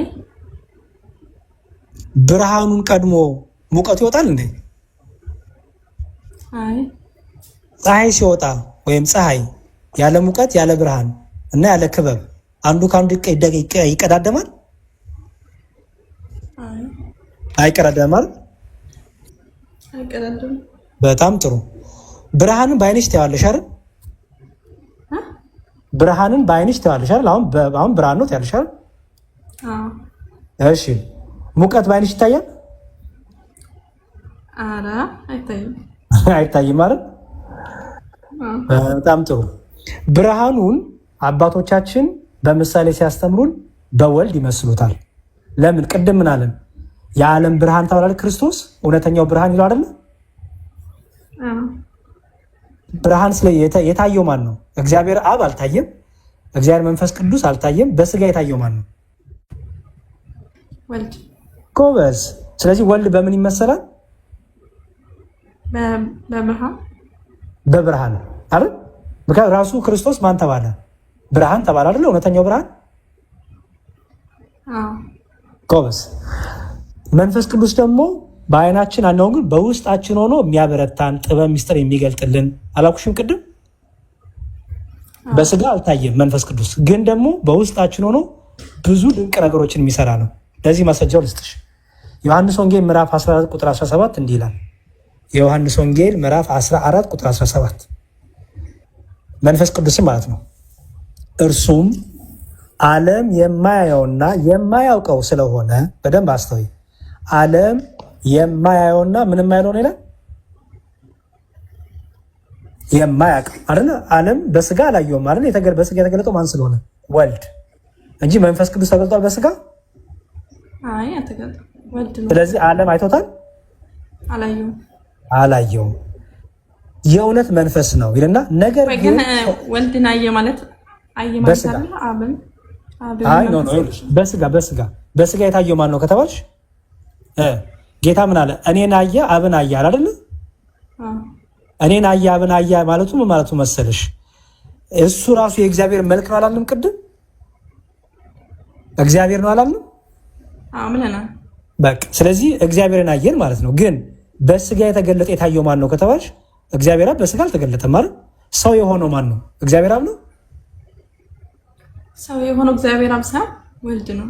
ወልድ እኮ በስ እግዚአብሔር ወልድ መጀመሪያ አሁን ማለት ነው። መጀመሪያ ቃል ራሱ እግዚአብሔር ነው ብለናል። ምክንያቱም በእግዚአብሔር ዘንድ ነበረ ስላለ ማለት ነው። የነበረው ደግሞ እግዚአብሔር ነው አይደል? እንዳትረሽ፣ ሶስትነትን ደግሞ እንዳትረሽ። አሁን እግዚአብሔር ነበራልና ግን ደግሞ በሶስትነቱ አብ አባት፣ ወልድ ልጅ፣ መንፈስ ቅዱስ ሰራጺ አልና አይደል? ቅድም እግዚአብሔር በሶስትነቱ ግብሩን ስናወራ አብ አባት፣ ወልድ ልጅ፣ መንፈስ ቅዱስ ሰራጺ አላልን? ቅድም ብለናል። እሱ አይደለም እኮ እኔ ያልከሉት አብን። አሁን ለምሳሌ ወልድን ያየ አብን አየ ማለት ነው። እግዚአብሔር ነው ወልድ ማለት። አዎ እግዚአብሔር ወልድ ነው አይደል? አዎ። ግን ምን እያልን ነው መሰለሽ? አብ ራሱ በስጋ ተገለጠ ግን እያልን አይደለም። ገባሽ? እሱ ነው ያልኩሽ ያለሁት። ጎበዝ። እግዚአብሔርን አየን ስንል አዎ የእግዚአብሔር መልክ የእግዚአብሔር ነጸብራቅ የተባለው የክብሩ ነጸብራቅ የተባለው እግዚአብሔር የሆነውን አየን። ማንን ነው ግን ያየነው? አብን? አይ አይደለም፣ ወልድን። በስጋ ግን ማን የታየው ከተባለሽ መልስሽ ምንድን ነው? አዎ እግዚአብሔርን አይተናል። የእግዚአብሔር ልጅ እግዚአብሔርን አይተናል። ግን ማንን ያየነው? በስጋ ሰው ሆነ ያየነው ወልድን አይደል? እግዚአብሔር ቃልን አይደል? ገባሽ አይደል? ምክንያቱም ዓለምማ ወልድን አይቶታል። አላየውም እንዴ? ዓለም እኮ ወልድን አይቶታል አይደል? በስጋ አይቶታል። እሺ በስጋ ግን መንፈስ ቅዱስ ታይቷል? አይ አልታየም። ግን እኔ እያልኩ ያለሁት ታይቷል ሳይሆን አንድ አይደለም ወይ ነው እኮ። አንድ ነው ስንል በመለኮት በስልጣን አንድ ነው። አዎ ግን በስጋ የታየው ማን ነው ከተባልሽ መስሽ ማን ነው? በስጋ የታየው ወልድ ነው። ጎበዝ። አብና መንፈስ ቅዱስ በስጋ ታዩ ማለት ነው። በመለኮት ግን አንድ ናቸው። አዎ በቃ እግዚአብሔርን አይተነዋል፣ ከኛ ጋር ሆኗል እግዚአብሔር አይደል? ግን በስጋ ማን የተገለጠው ስንል ግን በተለየ አካሉ ያለሽ በተለየ አካሉ ማን የታየው? ወልድ አይደል? የተለየ አካሉ ያልሽበት ምክንያት ለምንድን ነው? ወልድ አልታየም፣ አብ አልታየም፣ መንፈስ ቅዱስ አልታየም። የተገለጠው ማን ነው? ወልድ። ምክንያቱም ቃልም ስጋውን አይደለም የሚለው መንፈስ ቅዱስ ስጋውን ይላል። አይ አይደለም፣ አብ ስጋውን ይላል። ጎበዝ። ስለዚህ በተለየ አካሉ ቃል ምን ሆነ? ሰው ሆነ፣ ስጋ ሆነ። አሁን ዮሐንስ ወንጌል ላይ መሰለሽ ይሄንን ነው። ዮሐንስ ወንጌል ላይ ምን ይላል? ዓለም የማየውና የማያውቀው ስለሆነ ይልና ግን ነገር ግን ከእናንተ ዘንድ ስለሚኖር በውስጣችሁም ስለሚሆን ታውቁታላችሁ ተባላችሁ። ዓለም አላየውም መንፈስ ቅዱስን፣ ግን ከእኛ ዘንድ አለ። በምናችን ውስጥ አለ ይላል? በውስጣችን። አይሹ። ስለዚህ አሁን ቅድም ሙቀትን የሚታይ ነው ወይስ በውስጥሽ ፊልም የምታደርጊው ነው ስልሽ፣ ሙቀት ምንድን ነው አልሽኝ? በውስጤ ፊልም አደረጉ አልሽኝ አይደል? ያው ሰውነቴ ላይ ሲያልፍ ፊልም አደረጉ በኮበስ እንጂ ልክ እንደ ብርሃን የምታየው አይደለም አይደል? ኮበስ። ስለዚህ በብርሃን ማን ታየ? በብርሃን እውነተኛው ብርሃን ክርስቶስ ታየ፣ ወልድ ታየ አይደል? በውስጣችን ደግሞ ሆኖ ደግሞ መንፈስ ቅዱስ ያበረታናል፣ ሚስጥር ይገልጥልናል፣ ጥበብ ማስተዋል ይሰጠናል ማለት ነው። ቅድም ዮሐንስ ወንጌልን ከቁጥር 1 ጀምሮ ቃልም ስጋውን የሚለው ሁሉ እየወረድኩ ሁሉ አስነብቤሻለሁ። እነዚህን ሁሉ እንግዲህ አንድ ላይ አድርገሽ የግብርን፣ የአካልን፣ የስምን እና በሶስትነት ከዛ ደግሞ የመለኮት፣ የአገዛዝ፣ የስልጣን፣ የእግዚአብሔርነት፣ የአምላክነት፣ የእውቀት፣ የፈቃድ አንድነት የሚለውን በስላሴ ትምህርት ያለውን ይዘሽ ልክ አሁን የፀሐይ እንዳልኩሽ ነው። ፀሐይዋ ሶስት ፀሐይ እንደምታያት አታያትም። ክበብም ስላላት ሙቀትም ስላላት ብርሃንም ስላላት ሶስት ፀሐይ እንደማታያት ሁሉ ልክ እንደዛው ሁሉ አብ ወልድ መንፈስ ቅዱስ በስም በአካል በግብር ሶስት ብንል ስንት ግን መለኮት እያልን ነው? በግብር በስም በአካል ሶስት ብንልም ግን በእግዚአብሔርነት በአምላክነት በጌትነት ስንት እያልን ነው? ሶስት ወይስ አንድ? አንድ ነው። ምክንያቱም ዓለምን የፈጠረው ቃል መንፈስ ቅዱስ አብ ወልድ መንፈስ እግዚአብሔር አብ ነው ማለት ወልድ ነው አይደል? አካላዊ ቃል እንለዋለን። አካላዊ ቃል መንፈስ ያለው ደግሞ መንፈስ ቅዱስን ከሆነ ስለዚህ አንድ ናቸው ማለት ነው። ኮበስ። የመጨረሻ ደግሞ ሌላ ምሳሌ ልስጥሽ። ነፍስሽን ተመልከቻት። ነፍስሽ ኦኬ፣ ነፍስሽ አዋቂ ናት፣ ተናጋሪ ናት እና ደግሞ ሕያው ናት አይደል? እሺ፣ ሶስት ነፍስ ነው ያለሽ ታዲያ ወይስ አንድ ነፍስ? አንድ ነው ያለኝ አይደል? ሶስት ሰው ነሽ ወይስ አንድ ሰው ነሽ? አንድ ነው። አንድ ሰው ግን በአንቺ በውስጥሽ ተናጋሪነት፣ አዋቂነት እና ሕያውነት ስላለ አይ ሕያውነት ስላለ ተናጋሪነት ስላለ አዋቂነት ስላለ ሶስት ሰው አትባይም አይደል? አንድ ነው። አየሹ? እያንዳንዱ የራሳቸው ምን አላቸው? ግብር አላቸው አይደል? አዋቂነት ግብሩ አለ፣ ተናጋሪነት ግብሩ አለ፣ ሕያውነት ግብሩ አለ አይደል? ኦኬ። ግን ምን አትይም? በእነዚህ አዋቂነት፣ ሕያውነት፣ ተናጋሪነት ሶስት ስላሉ ግን ምን እንደማትይም ማለት ሶስት ነፍስ አትይም አይደል? አንዱ በአንዱ ግን ምን ሆኖ ይኖራል? ህሉ ሆኖ ይኖራል። ለምሳሌ አዋቂነትሽ ከተናጋሪነትሽ ጋር፣ ተናጋሪነትሽ ከስትንፋስሽ ጋር ተለያይቶ መኖር ይችላል? አዋቂነትሽ በደንብ ስሚኝ እያስተዋልሽ። ለምሳሌ አንድ ሰው መናገር አልቻለም። ይኸውልሽ በደንብ ስሚኝ። አንድ ሰው መናገር አልቻለም እንበል፣ ወይም መስማት የተሳናቸው ወይም መናገር የተሳናቸው ሰዎች አሉ እንበል። ኦኬ። ግን እውነት ውስጣቸው ነፍሳቸው አታወራም? አትረዳም? አይ ትረዳለች። ለምሳሌ አሁን መናገር የተሳናቸው ሰዎች በጣታቸው ሲናገሩት ያለሻል። በጣታቸው የሚያፈልቁት የሚያስቀምጡልሽ ምልክቶች ከምን የወጣ ነው? ከልብ የፈለቀ ከነፍስ የፈለቀ አይደል? አይ ስለዚህ ጎበዝ። ስለዚህ አሁን እስትንፋስሽ፣ ተናጋሪነትሽና ሕያውነትሽ እነዚህ ሶስቱ የሚለያዩ ናቸው? አይደለም። ከነፍስ ስላለኝ ሁሉም ነገር አለኝ። ጎበዝ። እስትንፋስ አይ እኔ ህያውነት አያስፈልገኝ ማለት ትችላለች? አይ ህያውነት ደግሞ አይ እኔ ህያው አልፈልግም እስትንፋስ አልፈልግም ማለት ትችላለች? አይቻልም። እሺ አዋቂነት አይ እኔ እስትንፋስ አልፈልግም ማለት ይችላል? ተናጋሪነት አይችልም። ስለዚህ አንዱ በአንዱ ምንድነው ማለት ነው? አንዱ በአንዱ ህልው ነው ይባላል። አንዱ በአንዱ ይኖራል ይባላል። አይሽ አይደለ? ስለዚህ ልክ እንደዛ ነው። በቃ የሥላሴ ትምህርትን በዛው መልኩ አስቡ። አብ ወልድ መንፈስ ቅዱስ ስንል አብ ለወልድና ለመንፈስ ቅዱስ ልባቸው ነው። ኦኬ በአብ ልብነት አሁን ልክ ምሳሌ ነው የምሰጥሽ ያለሁት። ለምሳሌ ወልድ ቅድም ናኩሽ ነፍስሽ ምን አላት? አዋቂነት፣ ተናጋሪነት ወይም አዋቂነት፣ ህያውነትና ምን አልኩሽ? ተናጋሪነት አይደልኩሽ? በጣም ጥሩ። አሁን በደንብ ስሚኝ። አዋቂነት ለማን እንሰጣለን? ለአብ እንሰጠዋለን። ምክንያቱም በአብ ልብነት ሁሉ ነገር ይታሰባል ይታወቃል ብለን እናምናለን። በወልድ ቃልነት ደግሞ ሁሉ ነገር ይፈጠራል ይደረጋል። እሺ በመንፈስ ቅዱስ ደግሞ ምንነት? እስትንፋስነት አይደል? ቅድም የእግዚአብሔር እስትንፋስ ይባላል አይደል? መንፈስ ቅዱስ የእግዚአብሔር ምኑ ተባለ? እስትንፋሱ አይደል? ወልድ ደግሞ የእግዚአብሔር ምኑ ተባለ? ቃሉ አይደል? ስለዚህ እስትንፋስን አገኘን፣ ቃልን አገኘን። ስለዚህ ምን ቀረን? አዋቂነት ወይም ልብ አይደል ያለው ማወቅ። ስለዚህ ማወቅ አብ ከወልድ የተለየ ምን የለው ማለት ነው። አብ ያለ ወልድ አልኖረም፣ ወልድ ያለ አብ አልኖረም። መንፈስ ቅዱስ ከአብና ከወልድም ተለይቶ የኖረበት ዘመን የለም፣ የሚቀዳደምም የለም ማለት ነው። ገባሽ? የአብ መንፈስ ቅዱስ እስትንፋሱ ነው። ወልድ ደግሞ መንፈስ ቅዱስ ለአብና ለወልድ ለራሱም ህይወት ነው፣ ለአብና ለወልድ እስትንፋስ ነው፣ ህይወት ነው። ምክንያቱም እግዚአብሔር ህያው ነው እንላለን እንዴ? ጎበዝ። አሁን እኔና አንቺ ህያው ነን ስንባል ጸጋ ተሰጥቶ ነው አይደለ? የእስትንፋስ እፍ ተብሎበት ነው አይደል? እግዚአብሔር ግን ህያው ነው ስንል እፍ ተብሎበት ነው እንደኛ? አይ አይደለም። በጣም ጎበዝ። ስለዚህ የእግዚአብሔር እስትንፋስ ማን ይባላል? መንፈስ ቅዱስ። ስለዚህ መንፈስ ቅዱስ ለእግዚአብሔር እስትንፋሱ ይባላል ማለት ነው፣ ወይም ህይወቱ ይባላል። አይሽ ምንድን ነው? ስለዚህ መንፈስ ቅዱስ ለራሱም ህይወት ነው፣ ለአብና ለወልድ ምንድን ነው ማለት ነው? ህይወት ነው ማለት ነው አይደል? እግዚአብሔር ህያው ነው። ጎበዝ። ህያው ነው እግዚአብሔር። የእግዚአብሔር ህያውነት የባህሪው ነው፣ የእኛ ግን ህያውነት የጸጋ ነው እንደምንለው ማለት ነው። ምክንያቱም በአዳም ላይም እፍ አለበት አይደለም የሚለው? የህይወትን እስትንፋስ አይደለም የሚለው? እግዚአብሔር በአዳም ላይ እፍ ያለበት ህይወት እስትንፋስ የራሱ ወይስ የተሰጠው? የራሱ አይደል? አዎ የራሱ።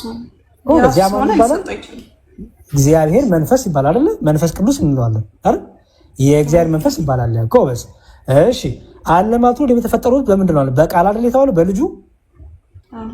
ስለዚህ የእግዚአብሔር ቃል ወልድ ለአብና ለመንፈስ ቅዱስ ለራሱ ቃል ነው፣ ለአብና ለመንፈስ ቅዱስ ነው ምናቸው ነው ማለት ነው? ቃላቸው። ምክንያቱም የእግዚአብሔር ቃል ይባላል። ጎበዝ። እሺ እግዚአብሔር አብ ደግሞ ለወልድ ለመንፈስ ቅዱስ ምናቸው ማለት ነው? እስትንፋስን ለመንፈስ ቅዱስ ከሰጠን፣ ቃልነትን ለወልድ ከሰጠን፣ አብ ደግሞ ምንድነው ማለት ነው? ለወልድና ለመንፈስ ቅዱስ ልባቸው ወይም እውቀታቸው ነው ማለት ነው። ስለዚህ እግዚአብሔር አዋቂ ነው፣ እግዚአብሔር ሕያው ነው፣ እግዚአብሔር ተናጋሪ ነው፣ እግዚአብሔር ፈጣሪ ነው እንላለን ማለት ነው። ቃሉት ያሰማልን። ዲያቆን በጣም እናመሰግናለን። ያጀማ እንዴ ለሳሪ አጨብጭቡላት አላችሁ። ጎበዝ ተማሪ ነች። ኮመንት ክፈቱላት፣ ያጨብጭቡላት፣ አጨብጭቡላት። አቤት ያሰማልን ዲያቆን ሳሪ። እግዚአብሔር ይርዳሽ፣ መንፈስ ቅዱስ ይርዳሽ። አንድ ድሬ ያለሽ ምናልባት እዚህ ጋር ቀደም መጽሐፍ ቅዱስ አለሽ እንደተገብሽ ጋር ሳሪቹ አለሽ? አይ የለኝም። እሺ እኔ ላሳይሽ። እዚህ ጋር ቀደም መንፈስ ቅዱስ እግዚአብሔር ይባላሉ ወይ አልሽ? አሁን እዚህ ጋር ሐዋርያት ሥራ ምዕራፍ 5 ቁጥር 3 ላይ ዲያቆን ቅድም እያሳዩሽ ነበረ። ለመጨመር ሳይሆን እዚህ ጋር ለማሳየት ነው። እዚህ ላይ አሁን ጴጥሮስም ሐናንያ ሆይ መንፈስ ቅዱስን ታታልላለህና ተባለ። ስለዚህ መንፈስ ቅዱስን እንደሚያታል ከተነገረው በኋላ እዚህ ጋር ከተነገረ በኋላ ቁጥር 4 ላይ ተመልከቱ። እዚህ ላይ መንፈስ ቅዱስን ተብሎ ተነግሮታል፣ ተጠቅሷል። ስለዚህ ሳትሸጠው ያንተ ነበረምን? ከሸጥከውስ በኋላ በስልጣን አልነበረምን? ይህን ነገር ስለምን በልብህ ታሰብህ ብሎ ማንን እንትን ትላለህ? እግዚአብሔርን እንጂ ሰውን አልዋሸህም። ስለዚህ መንፈስ ቅዱስ የተባለው እግዚአብሔር እንደሚባል እዚህ ጋር ሳይቶሻል። መንፈስ ቅዱስም እንደሚፈጥር የእግዚአብሔር መንፈስ እንደሚፈጥር በኢዮብ 34 ላይ እንዲሁም 33 ላይ አሳይቶሻል ዲያቆን። ስለዚህ ተመለከትሽ አይደለም? እዚህ ላይ መንፈስ ቅዱስ ማለት እግዚአብሔር ስለመሆኑ እዚሁ ጋርም ይነግርሻል። ቅድም አልሽና ቆም ስላደረግሽ ነው ሰምቼሻለሁ። ጎበዝ በርቺ፣ እንደዚሁ ቀጥይ። ያው ዲያቆን በደንብ እንትን ይሉሻል። ከኔ ጋር ብዙ ተማምረናል። አሁን ደግሞ ከዲያቆን ጋር ትቀጥያለሽ። በጣም ትሁት ናቸው። የመጀመሪያ ንስሐ ልጃቸውን ትሆኛለሽ። እንግዲህ ዛሬውን ሄጄ መስቀል እንዲዘት ታደርገኝ ነው ግድ ነው። ሳርዬ ክርስቲያኖች አብ ወልድ መንፈስ ቅዱስ ሲሉ ሶስት አምላክ እያሉ ሶስት መለኮት እያሉ ሶስት እግዚአብሔር እያሉ እንዳሉ ገባሽ አይደለም? አዎ፣ ግን ያው ማለት አሁን ሌሎችም እንደዚህ አይነት ነገር ቢገባቸው እኔ አሁን በፊት እንደዛ ነበር ይመስለኝ። ማለት ሶስት እንዴት ያመልካሉ የሚለው ነበርና አዎ፣ እንደዚህ አይነት ነገር ሌሎችም ቢማሩና ቢያውቁት በጣም ደስ ይለኛል። አዎ፣ ችግሩ እኮ መሰለኝ ሳርዬ፣ ችግሩ ክርስቲያን አሁን ይሄ የክርስቲያኖች ትምህርት ነው አይደል? ክርስቲያኖችን እንዲተረጉሙላቸውና እንዲያስረዱላቸው መጠየቅ ሲገባቸው ሙስሊሞች ሆነው የሚያስረዱት። ሙስሊሞች የራሳቸውን መረዳት የራሳቸውን ዝም ብሎ ያስቀምጣሉ። ክርስቲያኖች ግን መጽሐፍታቸውን የሚያነቡት እንዴት ነው የሚረዱት? ቤተክርስቲያን እንዴት ነው የምትረዳው የሚለው ትክክለኛ መረዳት ያለው እኛ ጋር ነው። ምክንያቱም የምናምነውን የምናቆኛ ስለሆነ። ስለዚህ አንቺ በርቺ። አንቺ ከተለወጥሽ ሌሎቹንም ማስረዳት መትረፍ ትችላለሽ ብዬ አምናለሁ። ስለዚህ ምንም አታስለፊኝም። በደንብ አውራሻለሁ። ችግር የለውም። በደስታ ነው የማውራሽ። እሺ በርቺ። እግዚአብሔር ከአንቺ ጋር ይሁን። አሜን። አይ ግን አሁን እዚሁ ላይ በአማለት አሁን የሆነ ትምህርት አይቼ ነበረ እንደዚሁ በሶሻል ሚዲያ ላይ ማለት የሚመስለኝም የነበረውም ታቦት ነው በሚል ነበረ። የሆነ ሰዓት ላይም እንደዛ ገምት ነበርና እንደዛም ብሎ ያስተማረ ሰው ነበር እንደዚሁ በንጽጽር ላይ ማለት ነው። እና አይ ቲንክ ካለማወቅ ነው ይችላል። ማንኛውም በጣም አመሰግናለሁ። በጣም ያስጨነቀኝ ነበር። ዋናው ይሄ ነውና ይሄ ታውቅ ሌላው ቀስ ብዬ መማር ይችላል። ችግር የለም። በውስጥ አስተምሪያለሁና አመሰግናለሁ።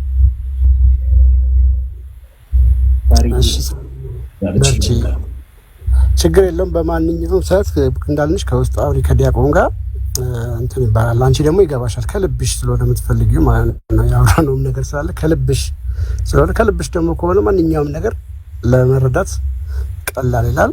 በደንብ አውሩ ዲያቆን በቴሌግራም።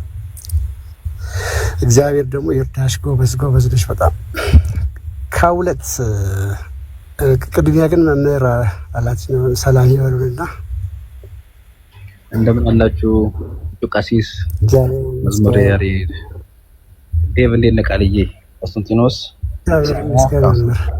እንደምን አላችሁ? ሁላችሁንም ሰላም እያለሁ እንኳን አደረሰን፣ እንኳን አደረሳችሁ። ክርስቶስን ሳሙታን ባቢ ያለው ስልጣን አሰሩ ለሰይጣን አጋዞ ለአዳም ሰላም ይዝየስ ሆነ ሰላም ለብርሃነ ትንሣኤው እንዳደረሰን ለብርሃነ ዕርገቱ ያደርሰን። በጣም ግሩም ነው። ከጥንት ጀምሮ መምህር ኤፍሬም መልሰው እርሶማም በደምብ ሲያብራሩ እየሰማሁ ነበር እና ትልቁ ነገር በቃ ዋናው ይሄ ሁሉ የተደከመው ሳር ለምን ታውቂያለሽ?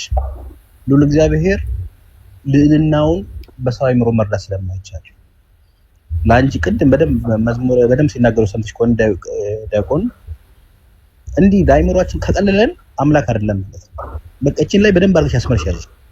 እግዚአብሔርነቱ የሚታወቀው ከአይምሮአችን በላይ በመሆኑ ልዕልናው ልዑል መሆኑ ነው። ስለዚህ ከዛ በኋላ ሌላው ስተነቢ አንቺ በሚገባኝ ወይኔ ካልገባኝ ካልሽ መስመር ስለሚስትብሽ በቃ ራስሽን ነፃ አድርጊ። አምላክ ነው አምላክን ደግሞ ለመርዳት ከኔ ከመርዳት በላይ ነው በሚለው ከሄድሽ እንዳለ ያሉሽን ነገር ሁሉ በደንብ አድርገሽ ታርጋሽ ይተዋልሽ ይመጣል ማለት እና በዚህ ልክ ልትረጂ ነው። ቃልት ያሰማልን ዲያቆን ነው። እቺ ዲያቆን እንኳን የተውልን ባኮት ወደ ቅስናው ተገበላው እጩ ቃሲስ ብያለሁ። ተቀዳሚ እንደምን አላችሁ? ያው እንዳላቋረጥ ጥያቄ ላይ ያካለ እንቀጥላለን አለው። እሺ እግዚአብሔር ይስጥልን። እንኳን በሰላም መጡ። እንኳን ደረሶት እርሶንም በጸሎት እናስባት ሳርቸውን እግዚአብሔር መንፈስ ቅዱስ ነው የሚያግዝሽ። መርምሪ እግዚአብሔር ራሱን እንደገለጠ ታይ ነው። ሁሌም አብርሃም እንደ አብርሃም እንጂ እሺ አብርሃም ምን አለ መሰለሽ የሚሰራቸው እኮ ጣዖቶች አሉ፣ የሚቀርጻቸው ጣዖቶች አሉ በአባቱ በታራ ቤት እና ከዛ ምን አለ እንዴ በያቸው በቃ ምንም እሱ የሚፈልገው ነገር በቃ ምንም እንትላቸው ነው። ስለዚህ ምን አለ በቃ የዚህ ሁሉ የፍጥረት ሁሉ ባለቤት ንፋስን ሞከረ፣ ምናምን ሞከረ፣ ፀሐይን ሞከረ፣ ፀሐይ ማቃጠለችው። ከዛ ግን ደግሞ ጠፋች። ትንሽ እንደውም ኃይለኛ ብርቱን ያገኛ ፀሐይ ነው በጣም አቃጠለችው። እሷም ግን ከሆነ ጊዜ በኋላ ደግሞ ተሸፈነች ጨለማ ሲመጣ። ስለዚህ ምን አለ መሰለሽ የዚህ ሁሉ የፍጥረት ሁሉ ባለቤት ፀሐይንም የፈጠርክ ንፋስንም የፈጠርክ አንተ ራስህ ተገለጥልኝ፣ አንተ ራስህ አናግረኝ። በእሱ ጭንቅላት ምርምር አይደለማሽ አንተ መገለጥን አሳየኛል። በቃ ክርስቲያኖች እንደዚህ ነው። እኛ እግዚአብሔር እንዴት ተገለጠ ብለን ነው የምንጀምረው። እኔ እንዴት ተረዳሁት፣ እኔ እንዴት ምናምን አይደለም የምንጀምረው። ራሱ እግዚአብሔር እንዴት ተገለጠ፣ እግዚአብሔር ማንነቱ እንዴት ገለጠልን። ኦኬ። ስለዚህ ማንነቱን እንደገለጠ ሲነግረን ከዛ ምን ይሆናል? በጣም እጹብ ድንቅ ነው የእግዚአብሔር ስራ፣ የሚገርም ነው እግዚአብሔር አምላክ መለኮት፣ የሚገርም ነው ባህሪው፣ ጥልቅ ነው፣ ረቂቅ ነው። ብቻ ተመስገን። ማወቅ የምንችለውን ያህል እንድናቅ እግዚአብሔር ፈቅዶልናል። ያን ደግሞ ግን የምናውቀው እርሱ ራሱ በገለጠልን ልክ ነው። ስለዚህ ሁሌም ስትጀምሪ እኔ ሌሎች የምመክረው በዚህ አጋጣሚ በጭንቅላት የሚሳል የሚቀል አምላክ ከሆነ ጣዖት ነው። ኦኬ። አምላክ ትክክለኛው አምላክ ግን ከአይምሮ በላይ ሆነ። ዳዊት ብዙ ተመራምሮ ነበር። የሚገርምሽ በጣም እግዚአብሔርን በተለያየ መልኩ በጥልቁ ብሄድ አለ፣ በላይ በበር አለ፣ በባህር ብሄድ አለ፣ እንዲሁ በሁሉ ቦታ አንተ አለህ አለ። የሌለህበት የለም በቃ ከአይምሮ በላይ። ስለዚህ ምን አለ መሰለሽ በጣም ቢደንቀው ዳዊት የመጨረሻ የተናገረ አቃላለች ምን የሚል እግዚአብሔር ትልቅ ነው አለ። አይገርምም? እግዚአብሔር ትልቅ ነው። በቃ ምን ያርገው ቢለው ከአይምሮ በላይ ሆነበት እግዚአብሔር። ስለዚህ ምን አለ እግዚአብሔር ትልቅ ነው አለ። በቃ በምን ቋንቋ ይግለጸው? ሰውኛ ነገሩ ራሱ ገደበው። አየሽ፣ ተፈጥሮ ራሱ ገደበችው። አምላክ እንደዚህ ነው እንጂ እንዲሁ ቅልል ያለኝ ለጭንቅላት የሚመቸኝ እንዲሁ በቃ ምን ከሆነ ወደ ጣዖት የሆነ ሽወዳ ውስጥ ራስን ወደ ማታለል ውስጥ እየገባን ነው ማለት ነው። እና በደንብ አስተዊ፣ እግዚአብሔር ደግሞ ይረዳሻል። በጣም ጥሩ ጭንቅላት አለሽ፣ ጥሩ ልብ አለሽ። የሚመረምር የሚያውቅ ልብ ደግሞ መንፈስ ቅዱስ በጣም ነው የሚከፍተው ጥበብ ማስተዋልን። እና ጥበብና ማስተዋል ለአንቺም ለእኛም ለሁላችን የሚያድልን። እኔም ለተናገርኩት የተናገርኩትን እንድኖርበት፣ አንቺም የሰማሽውን ደግሞ ፍሬ እንድታፈሪበት፣ እኔም አንቺም ሁላችንም ፍሬ አፍርተን ደግሞ ሌሎች ይህን ወንጌል እየመሰከርን ከእሳት እንድናወጣ ወደ ዘላለም ሕይወት እኛም እነሱም እንድንበቃ እግዚአብሔር መንፈስ ቅዱስ ይርዳን። አብ ወልድ መንፈስ ቅዱስ ከኛ ጋር ይሁን።